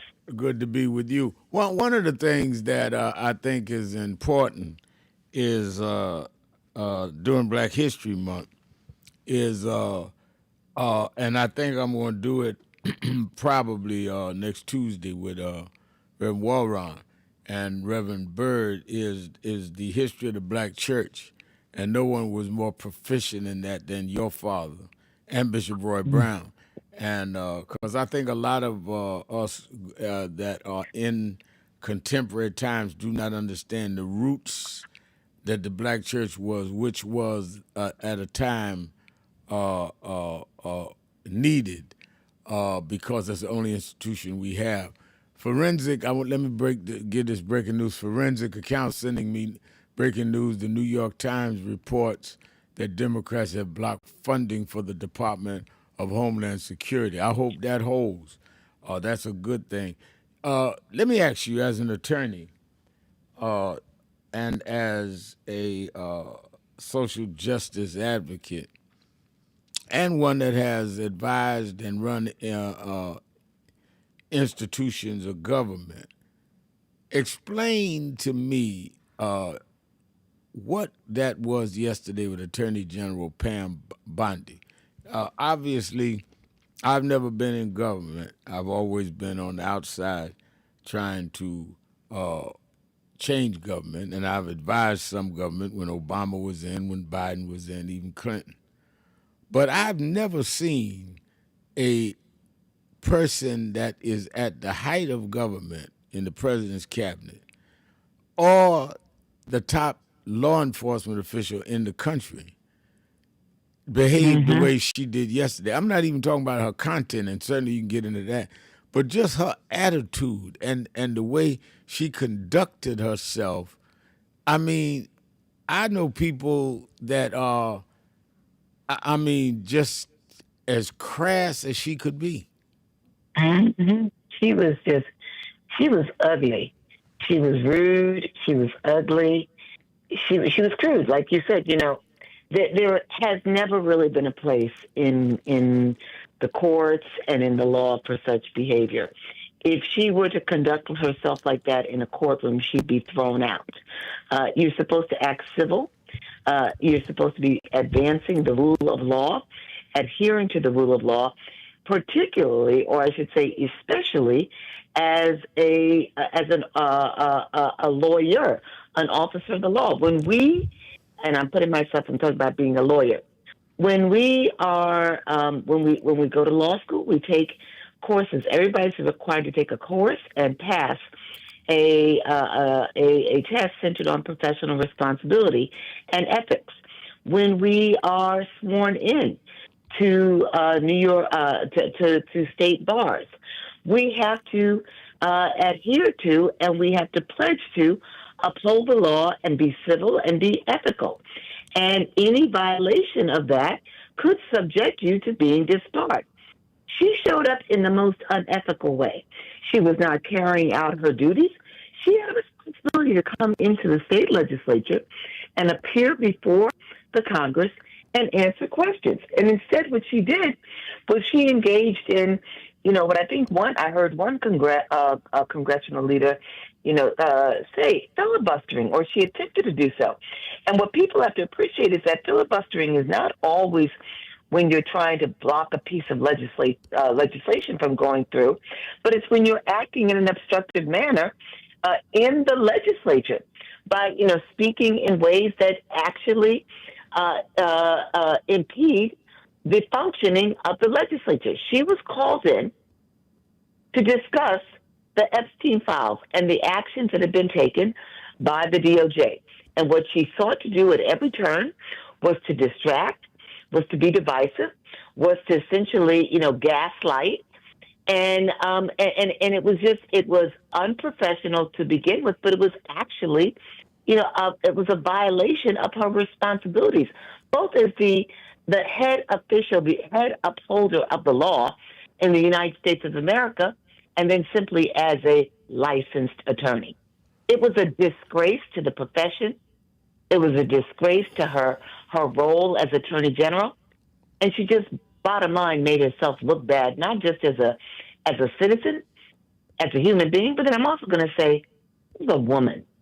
Like, she did not even have enough respect. I'm not even going to say respect for the victims, but enough respect for herself to show them, the victims who stood there right behind them. Yeah, she would not even turn and engage them. I think that was probably epitomized more than anything. What disturbed me and I'm sure many others is that when the Congresswoman asked the victims to stand, and she then looked at Attorney General Bondi and said, "They're standing up. Will you be willing to look at them and apologize?" And she wouldn't even turn and look at them. I mean, that was the epitome of an insult to me, because now you're not talking Republican, Democrat. You're not talking Trump, whether you like him and you're a MAGA or whether you're a Democrat. These are people that were victims that survived being raped as children. And you're the chief of law enforcement officer in the United States, and you can't even look at them? Let's take a break. We'll be right back. Keeping it real. Sharpton, be right back. Give that. So we just wanted to greet you all and thank you for allowing us in. Yes, sir. We were go. Yeah, we was here. They were on the plantation. Our family was on the plantation. Wow. And that's, of course, that's the slave house. That's one of the slave houses. Sir, it's been 13 years. That's right. Good to How see you been? Doing fine. Good.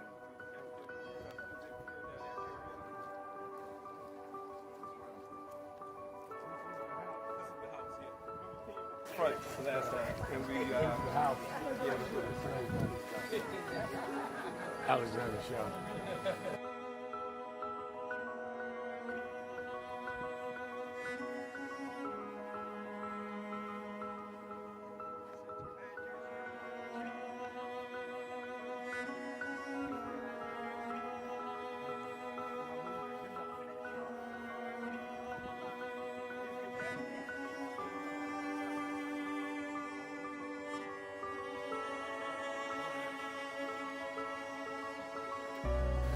How many slaves were staying there? I have no idea.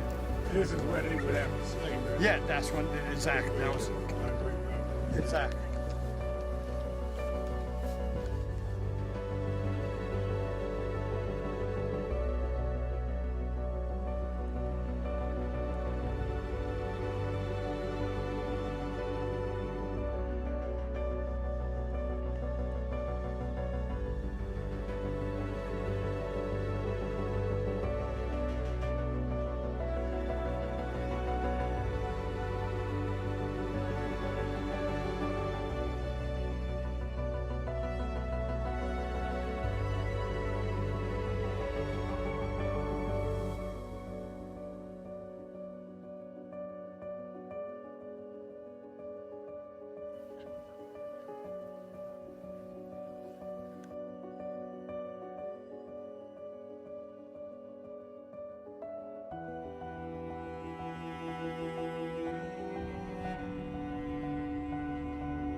The two people that most influenced my life were from South Carolina, James and Jesse. Jesse right up the road with me. I went over his mother's funeral. Jesse walked into my mother's casket. Wow. To South Carolina. That's the balance of my life, James and Jesse. Yeah. Civil rights, shoulders. But also where your people from too. Literally. Yeah, right. And when I knew Jesse was from James, I started bread. Yeah. And James had died before I knew about him in South Carolina. Oh, really? Yeah. James died December 25th. He died Christmas Day, 06. And they came to do the story for February of 07. They came in January. His daughter swear that was his daddy and him pushing the information out. Wow. And I called Jesse and told him, do you know that my great-grandfather was a slave about 45, because Greenville right up to I-20. He said, I told you we was connected. That's why you gotta listen to me. But the fact of the matter is, Rosa Parks was not only the mother of the modern civil rights movement, she was the mother of this nation. Why would you say that, Sharpton? Because you called George Washington the father of the nation, but when he became father, we wasn't included in the nation. Women were not included in the nation. The first time we had a parent in this nation is when all of us was included, and Rosa Parks did that on December 1st, 1955.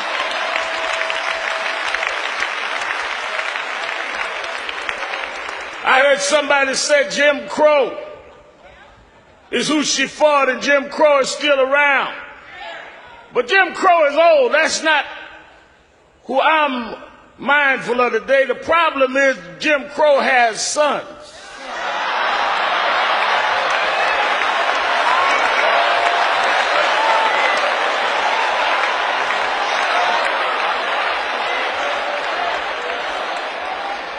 The one we got to battle is James Crow Jr. Esquire. He's a little more educated. He's a little slicker. He's a little more polished. But the results are the same.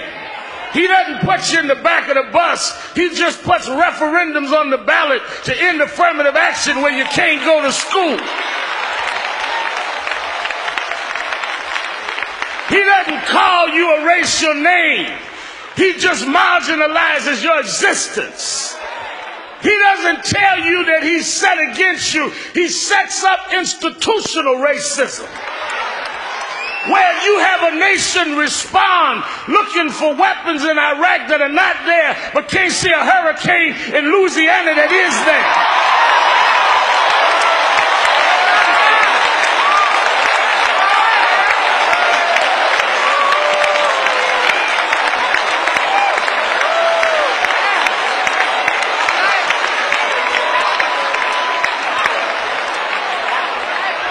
James Crow Jr. Esquire. That's who we got to fight. And if we are to win, if we are to really memorialize Rosa Parks, she she would tell us to do in the generation of his son, what she and Dr. King did to his daddy. They didn't talk a fight, they fought the fight. They didn't show up at funerals, they showed up on the picket line and the march line and the jailhouse. It amazes me that we sit there acting like we don't have work to do. And that many of us in our own community are mocking her memory. They formed a movement when they had none of what we got. You realize that Dr. King and Dr. Abernathy and them formed a boycott after Rosa Parks, where people stayed off the bus for a year, went to rallies every night, and they never had email, never had a cell phone, never could go online. Here you got 2 cell phones in your pocket, emails, computers at the house, and can't even get a block association meeting together.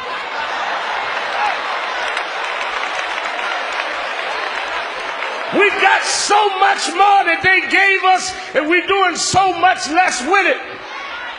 They went to vote when people were threatening their lives. Medgar Evers was shot dead in his driveway, left 3 children inside that never knew how it was to have a father in their adult years, died to give us the right to vote. Pregnant women marched through the streets of Birmingham. They sick police dogs on them to give us the right to vote.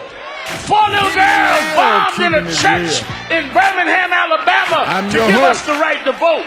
And here you are 40 years later. Attorney Jennifer Jones Austin is our co-host. Attorney Jones Austin, before I go to the phones and message board, I talked about the persona and the delivery and attitude and presentation of the Attorney General. But as a lawyer, critique for me the legal testimony, because what I think is even more disturbing is that we, after all of these 3 million documents have been released, which is still not nearly all of them, and after her several hours of testimony, I don't think that we're anywhere near giving justice to these young ladies that were violated or upholding the laws of this country. No, we didn't get any information yesterday from the U.S. United States Attorney General Pam Bondi about the next steps that will be taken in connection with the Epstein files and the Epstein scandal, and essentially the rape and molestation, possibly even like human trafficking of these women, and the statutory rape and all that attends. And what is important here to note, because sometimes people don't necessarily appreciate this, statutory rape is having underage sexual relations with having sexual relations with an underage minor.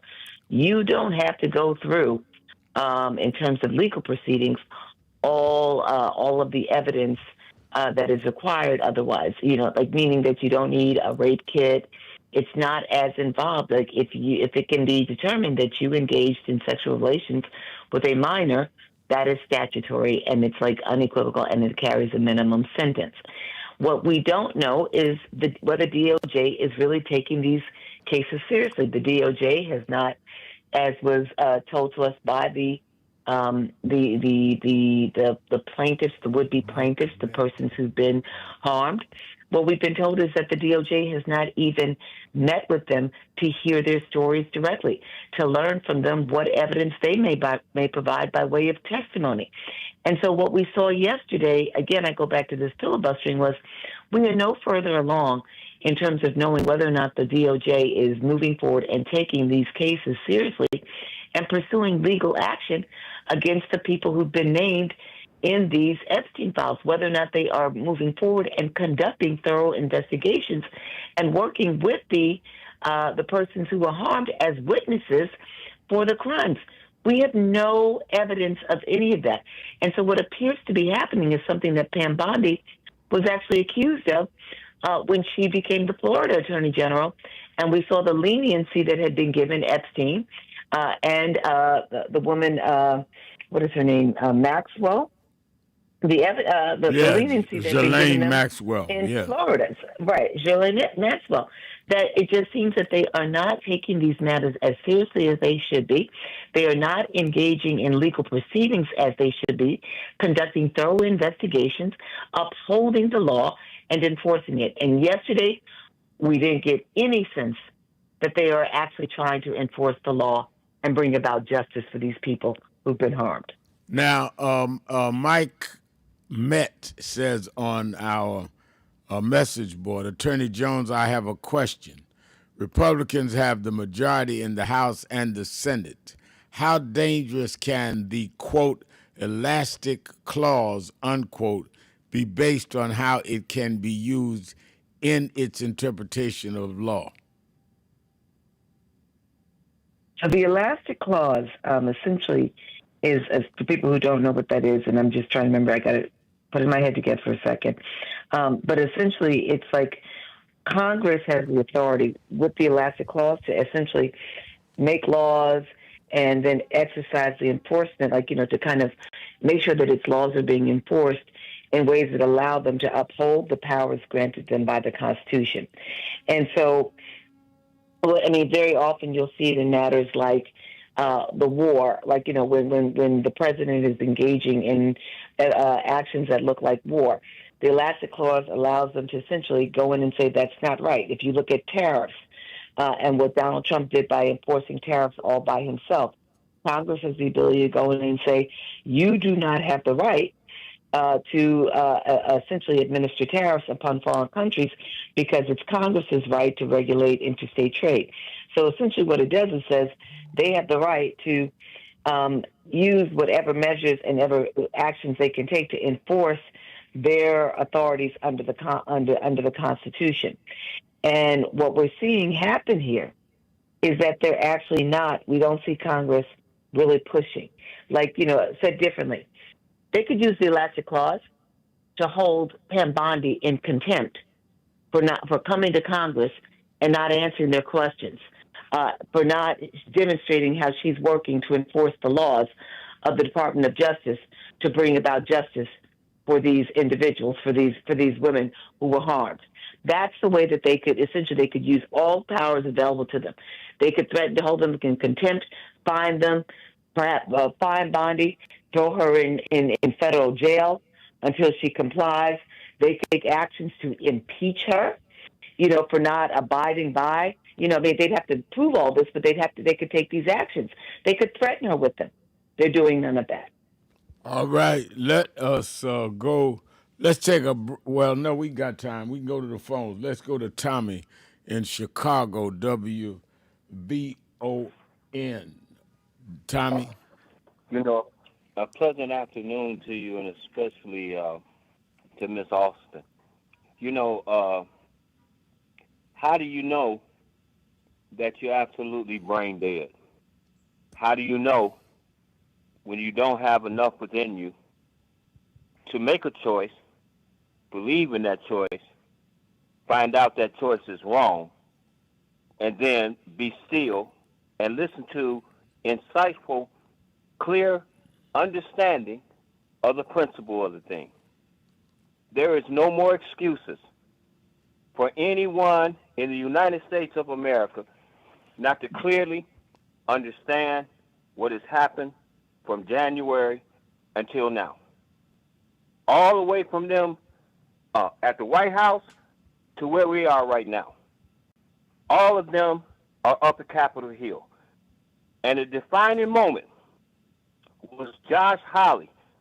And Rev and Miss Austin, I thank God on this today. I don't care anymore about people who don't believe in God. I care that, hey, he suffers fools.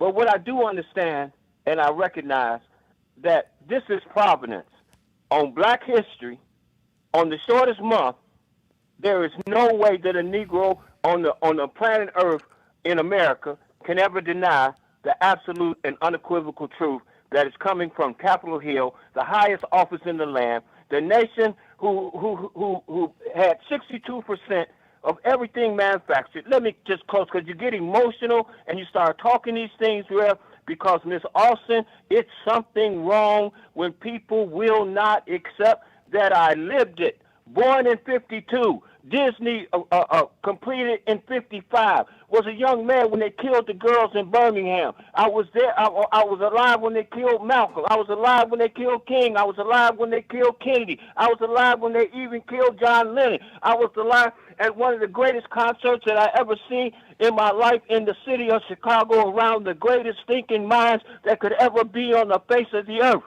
You need to start asking yourself some questions.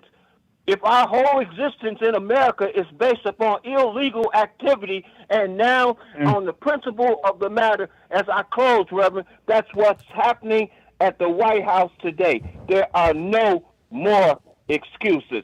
Now run and tell that. Thank you for the time. Yeah, I think that those of us that have seen decades of this country up close in our lifetime and have studied before us understand the huge swings forward and then the huge swings backwards.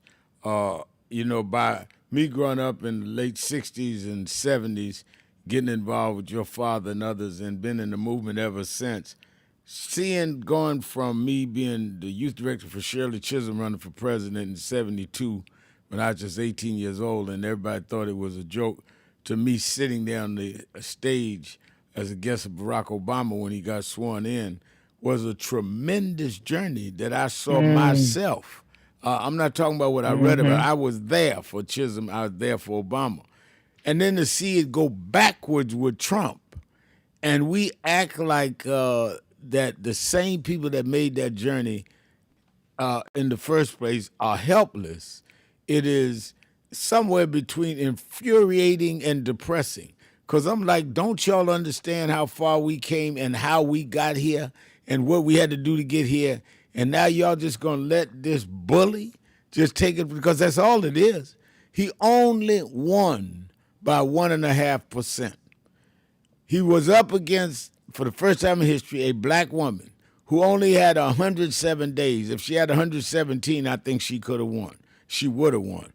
And some ignorant, I have to say it, I don't care if they get mad till they get glad, ignorant black men that say I'm not voting for a woman, who are now put their grandmama with premiums up because Affordable Care Act has expired, and if we can't save it in this renegotiation, they will not go back down.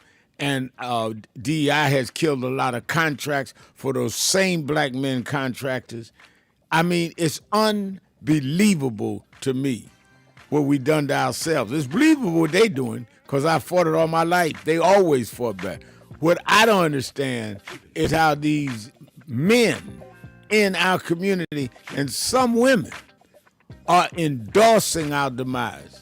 That I've never seen at the level I'm seeing it now. Let's take a break. Be right back. More of you on the phones. Keeping it real. Sharpton. Jones Austin. Be right back. It's so wicked. Now they're going to, they released last night a memo that said that the FBI was investigating Good. They're trying to come up with something on the victim. Not they going to investigate who shot her. The ICE agent shooting in the head 3 times.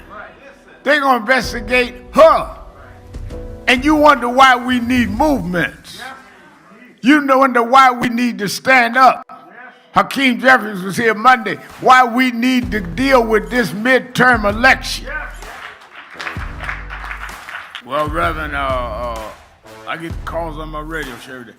Well, I don't see where voting changed something. Well, all right. Let me tell you where, if they lose the Congress this year, where it changes. The Speaker would be Hakeem Jeffries, who grew up right here in Name, as he said on Monday. The Speaker decides then the calendar for the legislative session. The chairs of the committees become Democrats. So the Judiciary Committee, now watch this in the barbershop, The chair of the Judiciary Committee, y'all saw the Judiciary Committee have the hearing and brought in the special counsel yesterday. Well, the chair this time, if the Democrats win, would be a Democrat who could then subpoena the Attorney General Bondi, all of the folks that were involved in January 6th. They can subpoena the Vice President, all of them, because you've got the power of the gavel. Wonder why nobody has asked Pence how he felt running for his life January 6th. Well, if you get the Judiciary Committee, you can subpoena Pence. This is a defining moment. As our world faces urgent challenges, the movement comes together. National Action Network's 35th anniversary and convention, April 8th through the 11th. Leaders, activists, and community voices united for justice and change. The moment is now. Be in the room.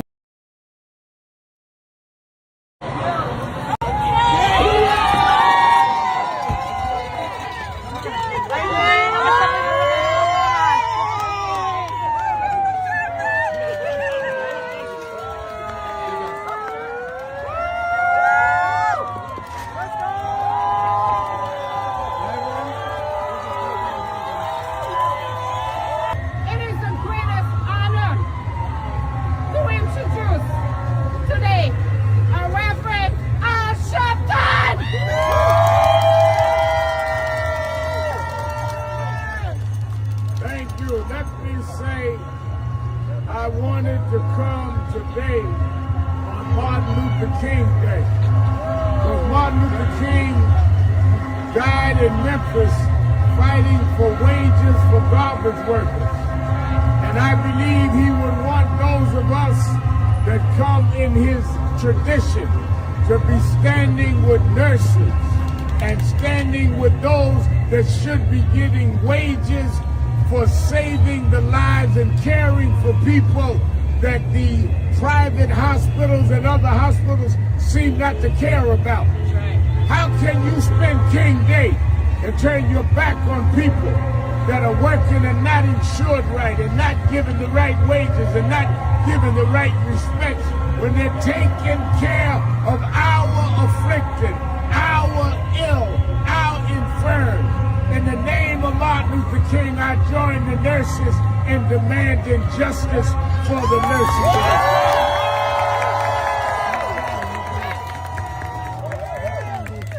This is not only a labor issue, this is a civil rights issue. This is a human rights issue. It's an issue that black and white, Latino, Asian, all can stand together. Because those that want to make profits out of people's illness, rather than pay for those that care for them, that stand for them, that are there when their families are not there in some cases. So we had to come on King Day. Many of the dignitaries came to the House of Justice, but I left to come and stand here with them to let them know that Martin Luther King Day is a day to stand up for those that stand in the cold, but they never left the patients in the cold. No justice. No peace. No justice. No peace. No justice. No peace. No justice. No peace. No justice. No peace. All right. Thank you, Mr. Sharpton. Thank you. Thank you.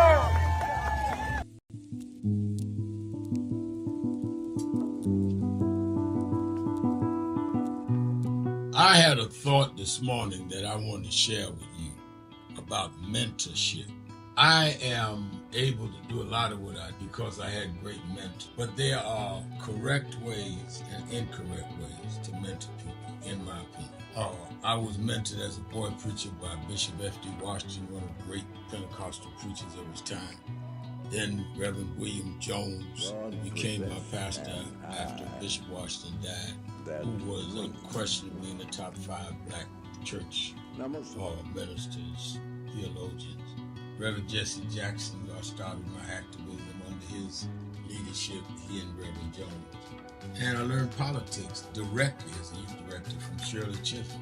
So even though I didn't finish college, I had the most unique education in the world from being exposed to giants. But the one thing I learned is as I grew older and people started coming younger than me and wanted me to teach and mentor them, the magic of the mentors I had is they did not want me to be their clone. They wanted me to learn things from them and use my own gifts and talents in my own unique way and let me do things on my own, because they knew that if I flopped in some things, it would teach me for the other things. They'll come and help me once I was down, but they were not going to have me avoid being down. And they were not going to impose themselves on me. Why am I saying that? Because too many mentors want clones, and too many mentees want their mentors to put them on a pedestal. Oh, so-and-so didn't do this for me. Oh, so-and-so didn't open doors for me. If they got to open doors for you, it may mean that they knew you weren't ready to go through those doors. Their job is to prepare you. Your job is to develop your own skills, your own unique ways. And I don't care if it's my daughters, who both have come into their own, or anyone else. I'm not a talent agent. I did not form National Action Network to give people their step up. I formed it to fight for justice for everybody. If talented people get in, it's my job to invest and give them a platform. It's their job to get on the platform and perform and show their ability. Sitting with me today in the office as I talk about is one of my mentees, Reverend Stephen Marshall. Now, Stephen, you just came around us when you were how old? 11 years old. 11 years old. You just turned 40 and now you're called to the ministry? Yes, sir. And what do you do in National Action Network? I help formulate policies, lead in various regions, but most importantly, I senior advisor to you on all things from social justice strategies, politics, intergovernmental affairs, you name it, community organizing, all of that stuff. And I could go through scores of others. My daughters started Huddle. They got Huddles now, which is for young people to meet once a week all over the country. I just saw the video from the Las Vegas National Action Network chapter.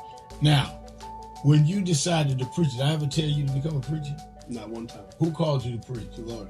All right. And did I say go to this school or that school? No, sir. Did I open this door, that door? Did I tell you be ready when the doors open? Always be ready and prepared. And that's what I'm saying. Get you some young people than you that you can help along the way. But don't be their talent agent. Their talent must speak for themselves. And anybody that grumbles with you about so-and-so didn't do something for them, maybe it's because they didn't feel you were ready, or that they felt if they did it, you wouldn't do it on your own. But we all don't live forever. I want the next generation to speak of me, of National Action Network, and others, the way I speak of Reverend Jones and Bishop Washington and Shirley Chisholm and Reverend Jackson. But I just don't want young people to feel that somebody ought to give them the reins of leadership or give them the reins of business or whatever it is you're in. You need to learn from their journey, get the pearls of wisdom from them, but don't have them do for you. Then it means you can't do it for yourself. Keeping it real, keeping it real. I'm your host, Reverend Al Sharpton, and we're back. Attorney Jennifer Jones Austin is our co-host. Don't forget, watch Politics Nation with Al Sharpton live at 5 p.m. Eastern Time, Saturday and Sunday. I've been on the phone booking people during the commercials. It's going to be hot and heavy this weekend because we're right up on the deadline again of a partial shutdown if they cannot come to terms on financing DHS, Department of Homeland Security. I'm also going to be dealing with this governor's meeting where the president was to exclude the only black governor, Wes Moore, and Polis because they disagree with them. I'm going to be dealing with, of course, the pullout in Minnesota and, of course, Black History Month. So watch Politics Nation both Saturday and Sunday, 5 p.m.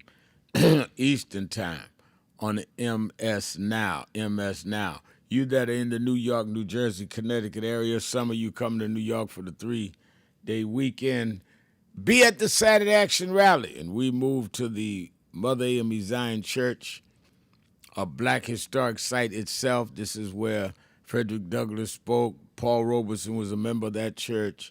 His brother was a pastor. Madam C.J. Walker's funeral was there. We're there 9 a.m. to 11 a.m. on Saturday morning as we make this transition to our new headquarters. Meet me there on Saturday morning, Black History Month. We have a word, a message for you, and we organize at the rallies. And then, of course, the National Action Network Convention is April the 8th through the 11th. I've not released the names of the participants, but they are going to be people you want to see, as we do every year. And it's free. All you have to do is call or go online. Go online to www.nationalactionnetwork.net, or you can call the toll-free number at 1-877-626-4651. Given where these midterms are going, I would not miss National Action Network Convention this year. I really wouldn't. On the message board, Evangelist Ramsey, one of the great, astute activists of our city, says, "Good afternoon, Reverend Sharpton and Nan family. It's another day that the Lord has kept me. Glad to be in the land of the living one more time. Spread more love, beloved, and stop the hate. Wake up, everybody." And certainly thank you for your love. Attorney Jones Austin, this Black History Month, it is interesting that during Black History Month, the president has two things. He has said that he was going to exclude, or he has excluded, the only black governor, sitting black governor in the country, from being invited to the White House with the other governors for National Governors Association, which is bipartisan. He's excluding him because he's fighting him on redistricting, which is a Civil Rights Act. And I might add that Trump has went out of his way to do that. And secondly, we've seen no real White House ceremonies around Black history, which has been traditional. Even when you had a black president, and we could say, well, he is Black history. They did it. Trump has gone out of his way to offend us and not really deal with the contributions of black. I think he did one little statement, and that was that. We got to remember that if I'm remembering correctly, I believe it was Ronald Reagan. Even Ronald Reagan recognized Black history, and if I'm remembering correctly, I think I'm going back to like the early '80s. Reagan was the one who declared Black History Month like an official, an official recognition and something that the nation would honor. Before that, it had been Carter G. Woodson had founded it many years before, I guess, nearing 50 plus years before, and it was Negro History Week. But Ronald Reagan actually made it Black History Month. And I'm just saying, we've had Republican presidents. We've had Republican presidents who took actions that were not in the best interest overall for Black Americans, Reagan trickled down economics, but he too saw the value in and would at least honor the good works of Black Americans. The best that Donald Trump can do, sadly, is when he's trying to distract us from paying attention to what he has done with respect to DEI, the takedown of DEI, the takedown of the Civil Rights Department and enforcement of civil rights measures concerning policing, education, and the like. The reposting of those just despicable images that were created of the Obamas. Instead of doing that, what he seeks to do is to try to put a post now that say, but look, I've worked with Black people before. I've worked with Al Sharpton. I've worked with Don King. Like, I'm a good person. That's his response in this moment. While at the same time, he has not invited the one black governor. Now, he likes to say that it's just that he's not inviting Democrat governors, but he has not invited the one black governor during Black History Month to the White House for the National Governors Association's dinner. And let's add, it's not even his dinner. It's the National Governors Association. National Governors Association. And Wes Moore, the only black governor, is the vice chair. I had him on the show last Saturday. He's the vice chair of the association. And I thought it was ironic when someone sent me this morning that he sent out this, he reposted this post where he had pictures of all of us, Jesse Jackson, me, Oprah Winfrey, everybody. And the thing that struck me is he really plays on the ignorance of his own followers, because he attacks me at least every 3 or 4 months as a racist and a con man and all that. Well, then why were you at my events in the 80s and the 90s when you claimed to be a Democrat? When did I change?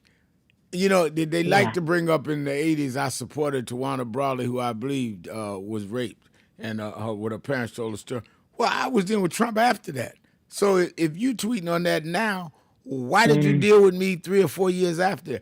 I think he exposes himself, but he obviously was reacting to being widely attacked for that depiction of the Obamas as the apes. So he want to show he been around a lot of blacks that are prominent, including me and Oprah and whoever else he could think of. And that's his contribution to Black History Month. Some old pictures. I mean, it's pathetic. Let's go to Jason in Washington, D.C. Jason. Sure. Reverend Al, how are you, sir? I'm doing very well. How are you? Oh, I'm doing fine, thank you. And also want to say hello to your guest, Miss Austin. How are you today, Miss Austin? I'm good. Thank you, sir. Very good, very good. I wanted to bring your attention to voting rights, and I would like a response from both of you, if you will. I wanted to talk about the situation, Reverend Al, that you had last week on your program, Politics Nation. You had a gentleman on there that you had interviewed, inquiring about the incident that I can't remember his name right offhand. But anyway, they wanted to bring the ICE agents into the voting. Steve Bannon. Steve Bannon said that. Steve Bannon. That's right. He wanted to have the ICE agents present at the voting booths. And you asked him, Reverend Al, well, what can we do to avoid that, to offset that? And he gave some information about early voting would be a good thing, or to check your registration before you actually vote to make sure that you were in the voting rolls, and but that was all that he was able to provide. The only information that he was able to provide. And I was just wondering, when I saw the program, I was just wondering, and you tell me what you think, if this is a conflict of interest. If ICE is present at the voting booths to intimidate the voters, why is it then that they can have? Why can't they have National Guard people there to try to, keep that from happening, keep ICE from intimidating the voters? Well, let me answer, because we're getting ready to go to break. The technical answer, and I think Jenny can correct me if I'm wrong, is they can have them there, because the National Guards are usually handled by the governor. Now, the question is whether a governor would deem it necessary and see it as a threat. If they saw the execution of ICE agents being assigned there, a governor could say, this is going to cause confrontation, confusion, I'm going to do it. If it's just Trump talking, they may not do it. It really would be decided by the governors. If you remember, just now in Minneapolis, Governor Walz activated the National Guard and some of these conflicts between ICE agents and DHS agents and marchers. And that was late because he's the governor. So it can be done. Legally, the answer is yes, it can be done if they find it necessary. Yes. Okay.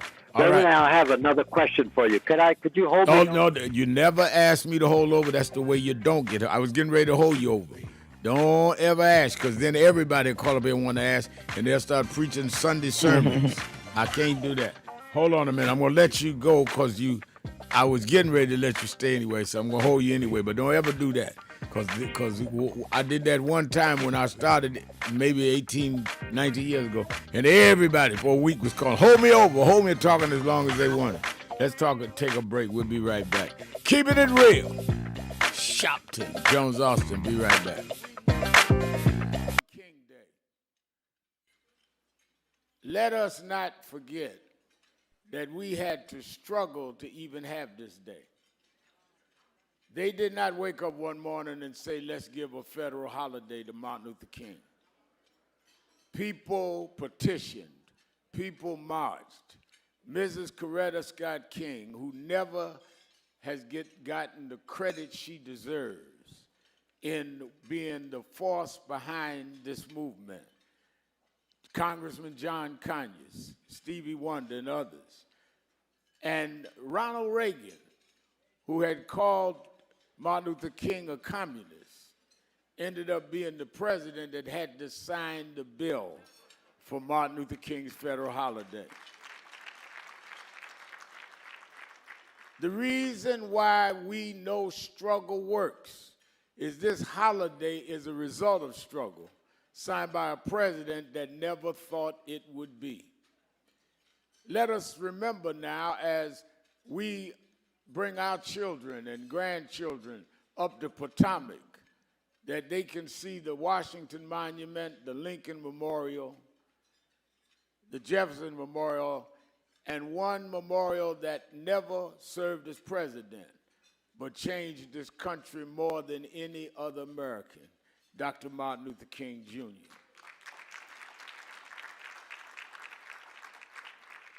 But we gather this morning because everything Dr. King stood for is at risk.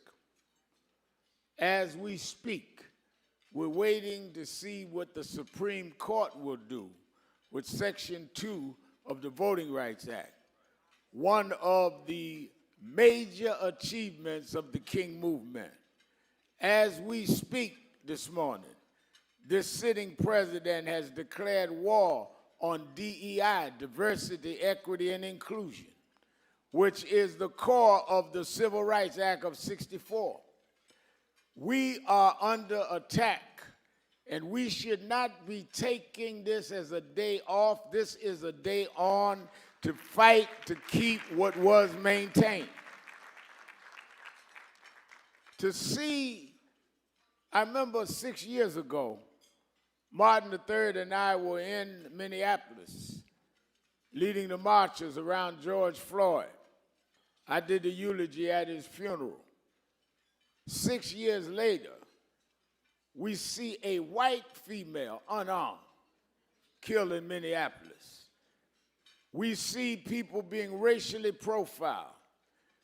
We see that there are those that would want this to be the last federal holiday named after King. Don't you be deceived. This sitting president and his cohorts would want to end Martin Luther King Day. But just like we will not let them end this day, we will not let them end voting rights and Civil Rights Act and DEI. It's not enough to remember and honor the dreamer and let them kill the dream. And that's why National Action Network has every year started in Washington, D.C. with this breakfast, and then we go to New York with our public policy forum. And every year we try to set an agenda and go into April. We always have our national convention in April, which is the month Dr. King was killed. to say that they killed the dream or not the dream, and those of us that come out of that movement is going to continue to fight. This April will be our National Action Network is 35 years old in this April at our convention. One of the things, though, we've been most proud of is to try to keep the assignment that we were given. As I said, Mrs. Coretta Scott King never got the credit she was due. She's the matriarch of this movement. You must know that Dr. King was in Boston, had graduated Morehouse College, 19 years old. Went to Boston University, an Ivy League school at a time many blacks couldn't get in them. Met a young lady who was in conservatory, was going to be an opera singer from Marion, Alabama, Coretta Scott King. They decided to go back south. A lot of blacks that went north and had their upper movement never wanted to go back south. But for whatever reason, Dr. King wanted to go back south, and Mrs. King stood right with him and went to Alabama and ran into history. It is always those that accept the calling that change history, and we should never forget the sacrifice made of Dr. Martin and Mrs. Coretta Scott King, because they did not have to go and lead a boycott. They were Boston University Conservatory graduates. They chose to fight. And when it fell their lot, they kept fighting. And even after Dr. King was assassinated, she kept the movement going. Martin III bonded me and his mother, and she used to reprimand me. Al, you got to be careful with your language. Al, I know you up north, but do this, that, and other. She got on me about being not only in the tradition in your actions, because we always was there, but even in your rhetoric. And it was because of that that it meant so much. For the last 30 years, Martin and I have walked step by step together because we had that bond, and I felt that Mrs. King gave us that. He has kept this dream alive all over the world. He has worked with the offsprings of Mahatma Gandhi to keep this tradition going. But I thought I knew a lot about how God operates because I've been preaching since I was a little boy. So I thought I'd never see another person in the spirit of Coretta Scott King. But Andrea Waters King walks and talks and operates in the spirit of Mrs. Because sometimes I turn around and think Mrs. King is back. She is more adamant. When Martin and I are saying, well, I don't know about this, she gets us on the Zoom and zooms us up. Say, no, y'all got to do this and this way. So I want to bring, before we start the awards, to the stage the heirs of Dr. Martin Luther King and Coretta Scott King, Andrea Waters King and Martin Luther King III.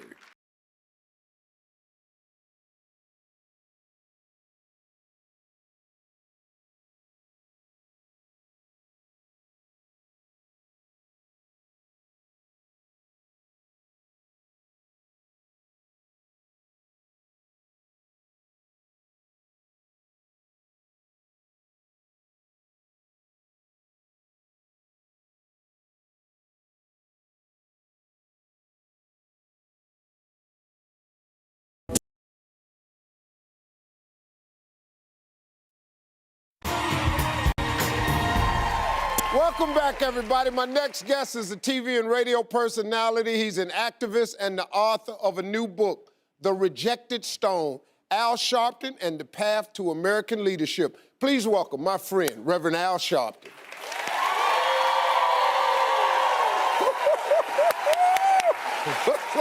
Ram, how you doing? Good. Look at you.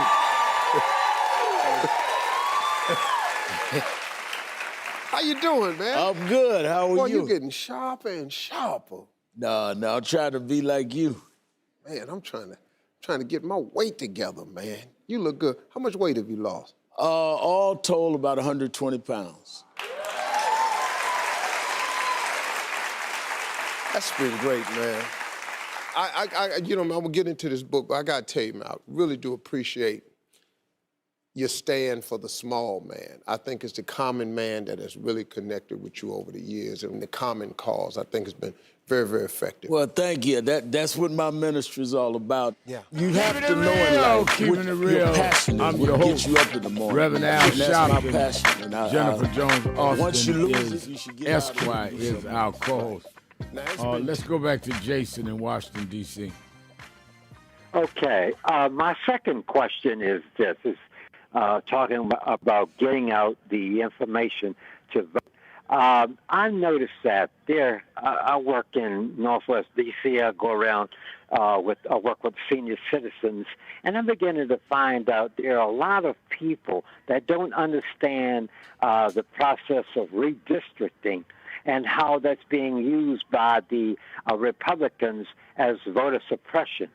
And I was wondering if you thought it would be a good idea to have Barbara Armwine and Daryl Jones to come on to your show, Politics Nation, because a lot of people look at Politics Nation, believe it or not, and to explain to people how this voter suppression is being used to control the votes for the Republican Party.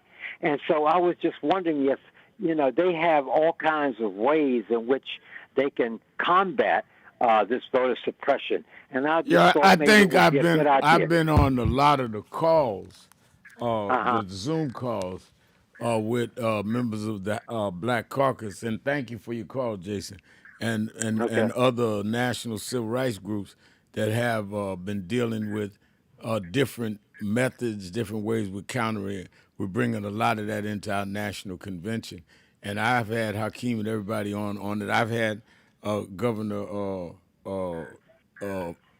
West on it just about every week. We deal with this issue, and I will continue to deal with it because it is paramount.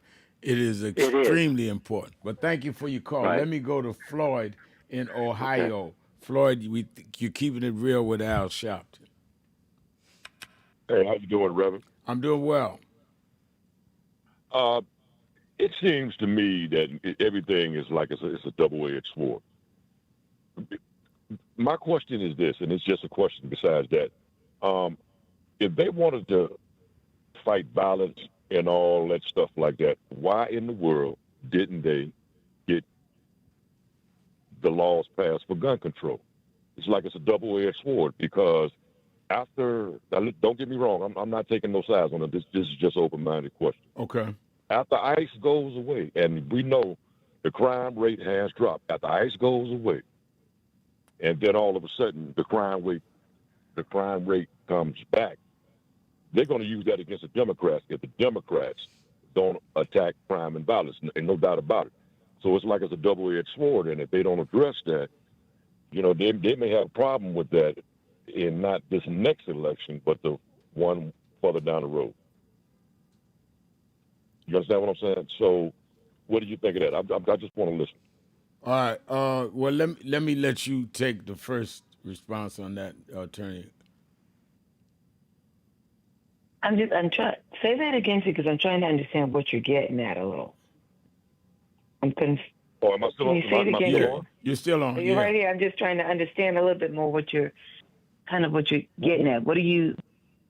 My question is that if they wanted to attack crime and violence, why did they not go after gun control more than a lot more than what they went after? Gotcha. I see what you're saying. Right. It's like a double-edged sword, and to me, it seems like there's some people that are leaving the wiggle room later on down the road because if you don't get control of gun violence, once those agents goes away, and listen to what I'm saying, I'm not siding with nobody. Right. My question Yeah, I get what you're saying now. After those agents goes away, the crime, it may lift back up, and the Republicans will turn around and say, "See, I told you so." So what do you think of that? Yeah. Because this is not really about. It's not really about crime. It's not really. All of this is not really about crime or gun control, or bringing about curtailing violence. This is about deportation of people, immigrant people of color. It's about all of this is about essentially making sure that you maintain white, white supremacist rule. And one of the ways that you do that in a country, in a nation that is increasingly becoming more and more people of color, is by trying to reduce the number of people who are here throughout the country and essentially are taking up, space, and they're planting seeds and planting roots. So you try to control it at the border, you try to control it elsewhere throughout the states. You try to control it through, reproductive justice rights. You try to do it by limiting people's rights to medical health care. All of this is about trying to figure out ways of rebuilding white numbers and decreasing the numbers of people who are of color. There's recent stats that show not only will America be majority people of color in the next 10 to 15 years, but they also are expecting that in the next 20 years, you'll have many, many more people speaking other languages other than English. And so all of this is it's trying to actually maintain power, economic and political power. It's not really about violence and gun control. And if they have to use violence to maintain their economic and political power, they will. So I get what you said. I thought you were asking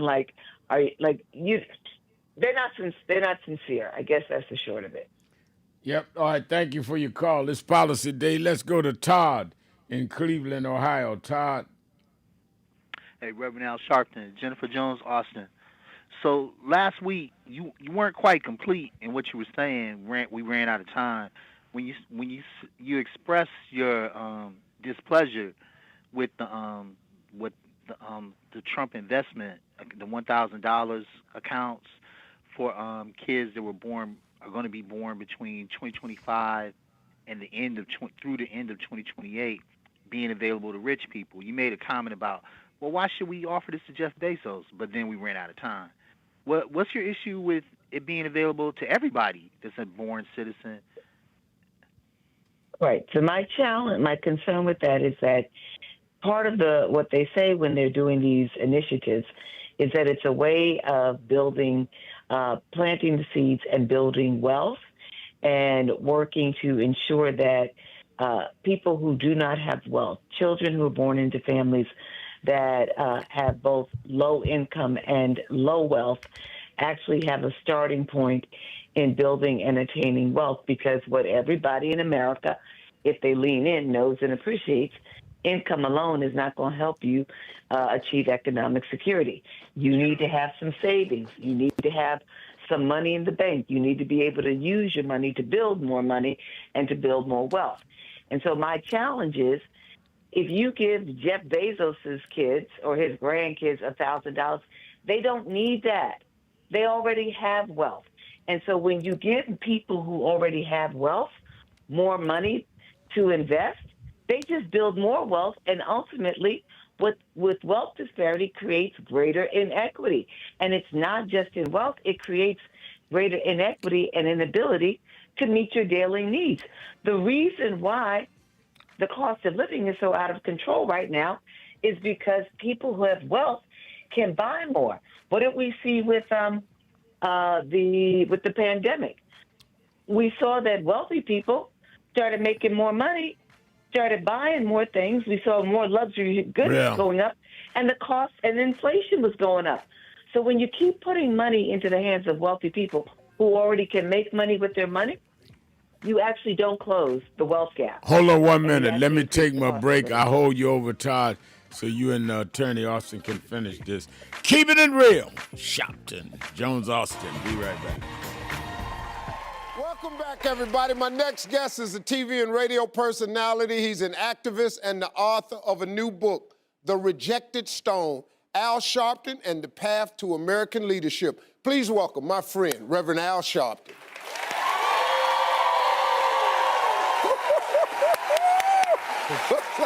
Ram, how you doing? Good. Look at you.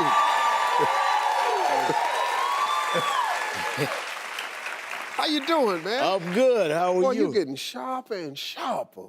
No, I'm trying to be like you. Man, I'm trying to get my weight together, man. You look good. How much weight have you lost? All told, about 120 pounds. That's been great, man. I'm gonna get into this book, but I gotta tell you, man, I really do appreciate your stand for the small man. I think it's the common man that has really connected with you over the years, and the common cause, I think, has been very, very effective. Well, thank you. That's what my ministry is all about. Yeah. You have to know in life what your passion is, what gets you up in the morning. And that's my passion. And I once you lose it, you should get out of it and do something else. Right. Now, it's been 10 years since your last book. Why is this one really important to you at this point? You know, people stop me all over wherever I'm traveling and say to me, you've changed so much. You've gone radio now, TV every day. Your National Action Network has gotten formidable. You go to the White House, and you lost a lot of weight. How did you transform yourself? I want to go to the next level in my life. And I thought about it. I said, rather than just talk politics, I want to write a book about how anybody, any race, any religion, can transform themselves and go to the next step in life and not be afraid to do it, because you can do it. Right. And I'm a billboard of that. Right, exactly. Just like me, Reverend Al Sharpton has some principles that he lives by, characteristics of being a leader. So what's the first principle that you say makes a person a leader? You have to first decide where you're going. You know, most people never arrive because they don't have a destination. If you go to the airport, first thing you have to decide is where you're going. You can't even price the ticket, get through security nowhere if you're not going anywhere. Right. And we hang out in the airports of life. That's the first thing you have to do. Second, you can't be afraid to think big and be big. We all are born a certain race, certain, economic class. We put in categories. You got to think bigger than that. And lastly, be consistent and disciplined. And I think that discipline is something that a lot of people cannot apply, which robs them of their greatness. So in the book, I talk about how I learned. I give anecdotes. You know, I was very close with James Brown, the singer. He was like a father of mine. Michael Jackson. I talk about my relationship with the president. And I talk about how I learned these things and different things from different people, because nobody gets big by accident. You have to do it by having a diligent plan. Absolutely, absolutely. You know,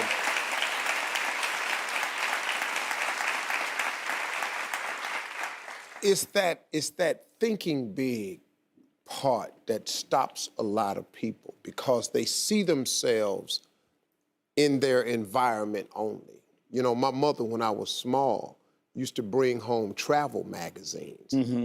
And my father didn't understand, why you buying all these travel magazines? We ain't got no money to go to these places. She said, it's for Steve now, the kids, because I want them to see other places, because one day they will be able to go. And I saw Aruba. I was snorkeling in the Barrier Reef at 9. No money to get there, but it was them making me see it. You know, the rejected stone comes from the Bible. The rejected stone to be the cornerstone. We've all been rejects, whether in our homes, whether in our jobs, whether in our life. And what I've learned is you can be the biggest reject in the world. Media used to demonize me. But if you learn to embrace and accept yourself, then soon the world will have to join your embrace. So I found I couldn't be somebody else. So I fell in love with Al Sharpton. I've been the president, chairman of the board, secretary, and only member of the Al Sharpton fan club. But we made it. Well, I'll tell you what, you got another fan in me, my friend, because you have taught me so many things, and you have come to my aid in some really dark moments. I thank you for your friendship. Thank you. And listen to me, folks. For more about his principles on leadership, all you got to do is pick up his new book. It's called The Rejected Stone. I think there's some information in there for anybody that's trying to make it, okay? Make sure you pick up a copy. We'll be right back. Reverend Al Sharpton, everybody. So who is Al Sharpton anyway? Who is this 33-year-old preacher without a church? A number of black New Yorkers as well. He is little more than a pudgy exhibitionist who can be counted on to show up, bullhorn in hand, at every racial incident.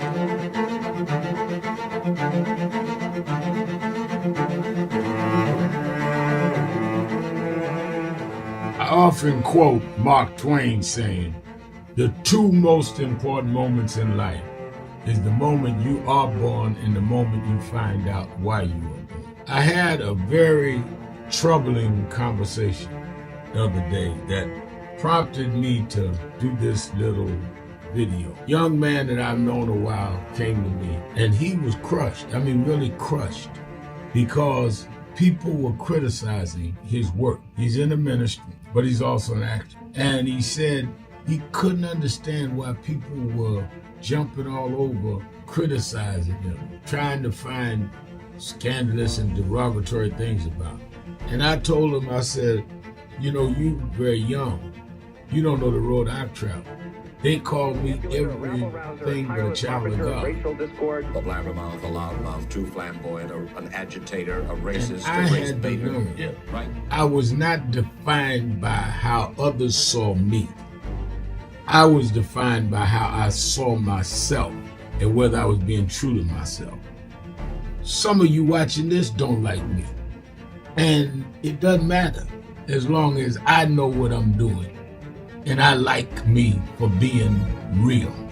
So I'm doing this video to say to you, whoever you are, and whatever you do, you may not be in ministry or social justice, none of this stuff, but don't live your life worried about opposition or people that don't like you. You can turn that around. Use me as an example. The same people that called me a scam artist, a con artist, a sellout, a racial hustler, I kept going.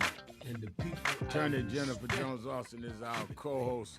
Let's go right back to Todd. Todd in Cleveland, you're keeping it real with Sharpton and Jones Austin. Okay, Jennifer. So you can still hear me, okay? Yes. Mm-hmm. Okay. So I'm in opposition with you that the bonds should not be available to wealthy people. I believe they should be made available for every born citizen in this country who either his parents can pay for them on their behalf or somebody else can pay for them on their behalf. This is not something that should be a disqualifier just because you're wealthy. Your qualifier is that you're a natural born American citizen, and that's the way to do it. However, since we talked last week. Wait. I can just interject here.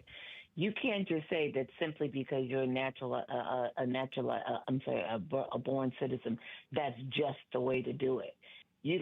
I need you to tell me why you don't take issue with the point that I'm making. You don't just can say that that's just the way. We could say that for a lot of things. I mean, we complain that we're not let me just say. We say we are not a socialist country. But if that's your belief, then shouldn't we just have affordable health care with no strings attached for everybody with no conditions? Why do we have to be a certain income level or below a certain income level to qualify for health care? Why do you have to be below a certain income level to qualify for food? If that is your argument, then if you are born in the United States, you should not have to worry about food. You should not have to worry about housing. You should not have to worry about health care just because you are born a United States citizen, born here, as you put it. On this particular pursuit, not the ones that you just described, on this particular pursuit, the idea is to get more people to be incentivized, to get more people to be encouraged to start families and move them forward in a healthy, productive way in the citizenship as adults. So on this particular they want pursuit, more white people to have families. They want more white children, my friend. That's true. That's right. true. I'm not disputing that. But the day that we're referencing is making it available for everybody. So it's not just for white people. They're making it available to all the black. Like last year, there was about 3.6 million people live births in the United States. Okay, that's the year 2025 when this money is supposed to have been allocated for that group. All of them are available, are able to get it if there's somebody to purchase it for them. That's reasonable to me. And in addition to that, because this money is going into an index fund, this also gives incentive for them to grow in learning to study the market where their money is because it was there Okay. before they were even conscious of self. Now, I recognize that I read a lot about Derek Hamilton's baby bonds, and I read a lot about Washington D.C.'s rejection of their desire. Mayor Bowser pulled back the money that she was going to use. That Zach Parker, who's a councilman for Ward 5 in Washington D.C., they were short on dough, and they wanted to put money in every month of the child's life while the parents were in poverty. That's a bad move. And the Derek Hamilton's idea was primarily for poor people, which is reasonable, but it's more reasonable in this pursuit that everybody who's got funding for it can get into it. It will help. It will help fund people's adulthood better. Now, here's where my concern is. There's a large group of people in this country that are coming through the adoption and foster care system, and when they get aged out, it gets real rough for them real quick if they don't have a whole lot of backup. I don't think they should be taxed on this money when they get into adulthood, however they use it, that particular group. And then there's another group that may not be intellectually capable of managing this money. There has to be protections put in place for them well before they get into adulthood and be able to access this money because they may have somebody else controlling it, and there has to be restrictions put on them. Now, I'm taking in consideration, when I say that group, I'm taking in consideration people that were born with mental problems, not being able to compete well. I'm taking into consideration people that may have consumed something while they were children or teenagers that messed up their head, and people that may have gotten in some accidents and things like that before they got into adulthood. But to not let it be available for everybody and disregard you just because you're rich, that's unfair. Oh my! And it Wait. compromises We the cannot. pursuit of No, the country. No. We cannot talk about fairness when we talk about money, and who has money and who doesn't have money. We can You with cannot this. sit here. No. You cannot tell me that the government, who says that it doesn't have enough money to make sure that everybody has food, that it doesn't have enough money to make sure that everybody has a quality education, a government that today, is set up in such a way that the communities where children are black predominantly have $23 billion less in funding for public schools. You cannot tell me that a government that says that it cannot afford to ensure that everybody has decent housing, a government that cannot afford to make sure that government employees have a fair living wage and still have a federal minimum wage of $7.25 an hour. I'm sorry, Todd. You cannot say that it's unfair to say that yet they can turn around and give every child, especially those whose families do not need it, $1,000. No. There is no fairness in America when it comes to funding and services and making sure that people who have need. And what you're talking about, whether you want to acknowledge it or not, is you're continuing to kick the can down the road. Because if I give $1,000 to somebody who already has significant funds, all I'm doing is adding fat to their pockets. But a kid who doesn't have any, you're not leveling the playing field at any point in time. You just keep wanting to give more to everybody. No, I'm not. It's not. Yes, you are. It's proven. Hear me out, Jennifer. In other places. No, hear me out, I am Jennifer. not focusing on the extreme. Do your homework, and you'll see it's playing out in places across the country. When you give people who have wealth, it happened with the stimulus check for people who did not need the funds. What did they do? They turn around and they invested, and they used that money. I have a daughter. So did the middle class. Years old. What my point to you is that you can figure out where you're going to cut it off, but you do not necessarily. This nation does not have to keep giving wealthy people more money. They already do it in tax cuts. Wait a minute. Subsidies. When you say so did the middle class, I think the point that Attorney Jones Austin is making is close to where I am. So that, let me get this right, society, Todd, comes down on welfare cheats. But it's all right if rich people get some money because poor people, the middle class people get it. So, all right, fine, you're right. They shouldn't get it, but let them have it. I mean, come on, what kind of standard is that? Well, on this particular pursuit, and I'm not drifting away from this particular pursuit. I'm not broadening out past this. Okay? This money's going into the markets. It's going into an index fund, so it's going into the markets.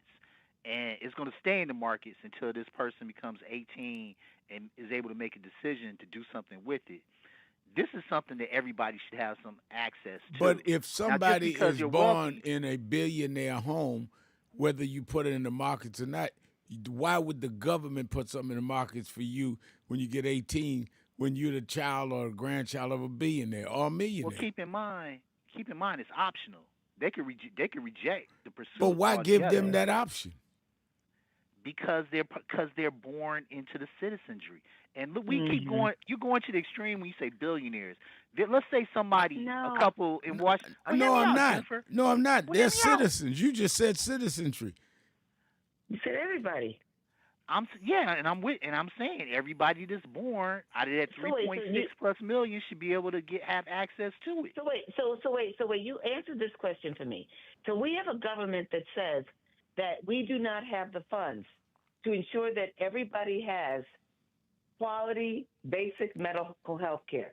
We have a government that says that it does not have the funds to ensure that every child has a quality public school education. We have a government that says that we do not have the funds to ensure that everybody can have healthy and nutritious meals. But yet it's okay to give every child, including children whose families have enough money, they are economically secure, they have enough money, it's okay to give their children $1,000. Don't take care of all these other things, but just make sure that everybody has $1,000 to play the market. Make it make sense. Make it make sense, Todd. Okay, I'm going to answer it for you. It's not playing the market. It's going into an index fund, which is a very safe, It's the same thing, though. They got access to the $1,000. So can a couple. But it's not the same thing. Well, then why do we complain? Then why do we complain about people that need money and say, well, you got to be strict on whether they're cheating when you're giving money or options of money to people that don't need it? Well, a couple in New York City or San Francisco that's making $900,000 each a year is doing pretty good. They should be able to have access to this. They're not billionaires. They got to pay taxes on that $900,000+. And they should not. They should not be able, if they have $900,000 a year apiece, and pay their taxes. They do not need the government that is cutting funds to SNAP, cutting funds to senior citizens' health care. The government to give their kid an option of at 18 years old whether they want to play the markets. Okay, we'll agree to disagree. On this particular one, I think this 3-year test is a good idea. We agree to vehemently disagree on my side. Okay. All right. Let's get ready to go. Thank you, Jennifer Jones-Austin. Jenny got a little fiery there. I like it. That Jones fire came out of her. Let me thank Attorney Jennifer Jones-Austin. Let me thank all of you that called in, listened in, you that called in and couldn't get through, but hung in there anyhow. Remember, whatever you do, wherever you go, however you feel, tell somebody, tell anybody, tell everybody. Reverend Al told you personally. Keep it real. Keep it real. Keep it real. Talk to you tomorrow.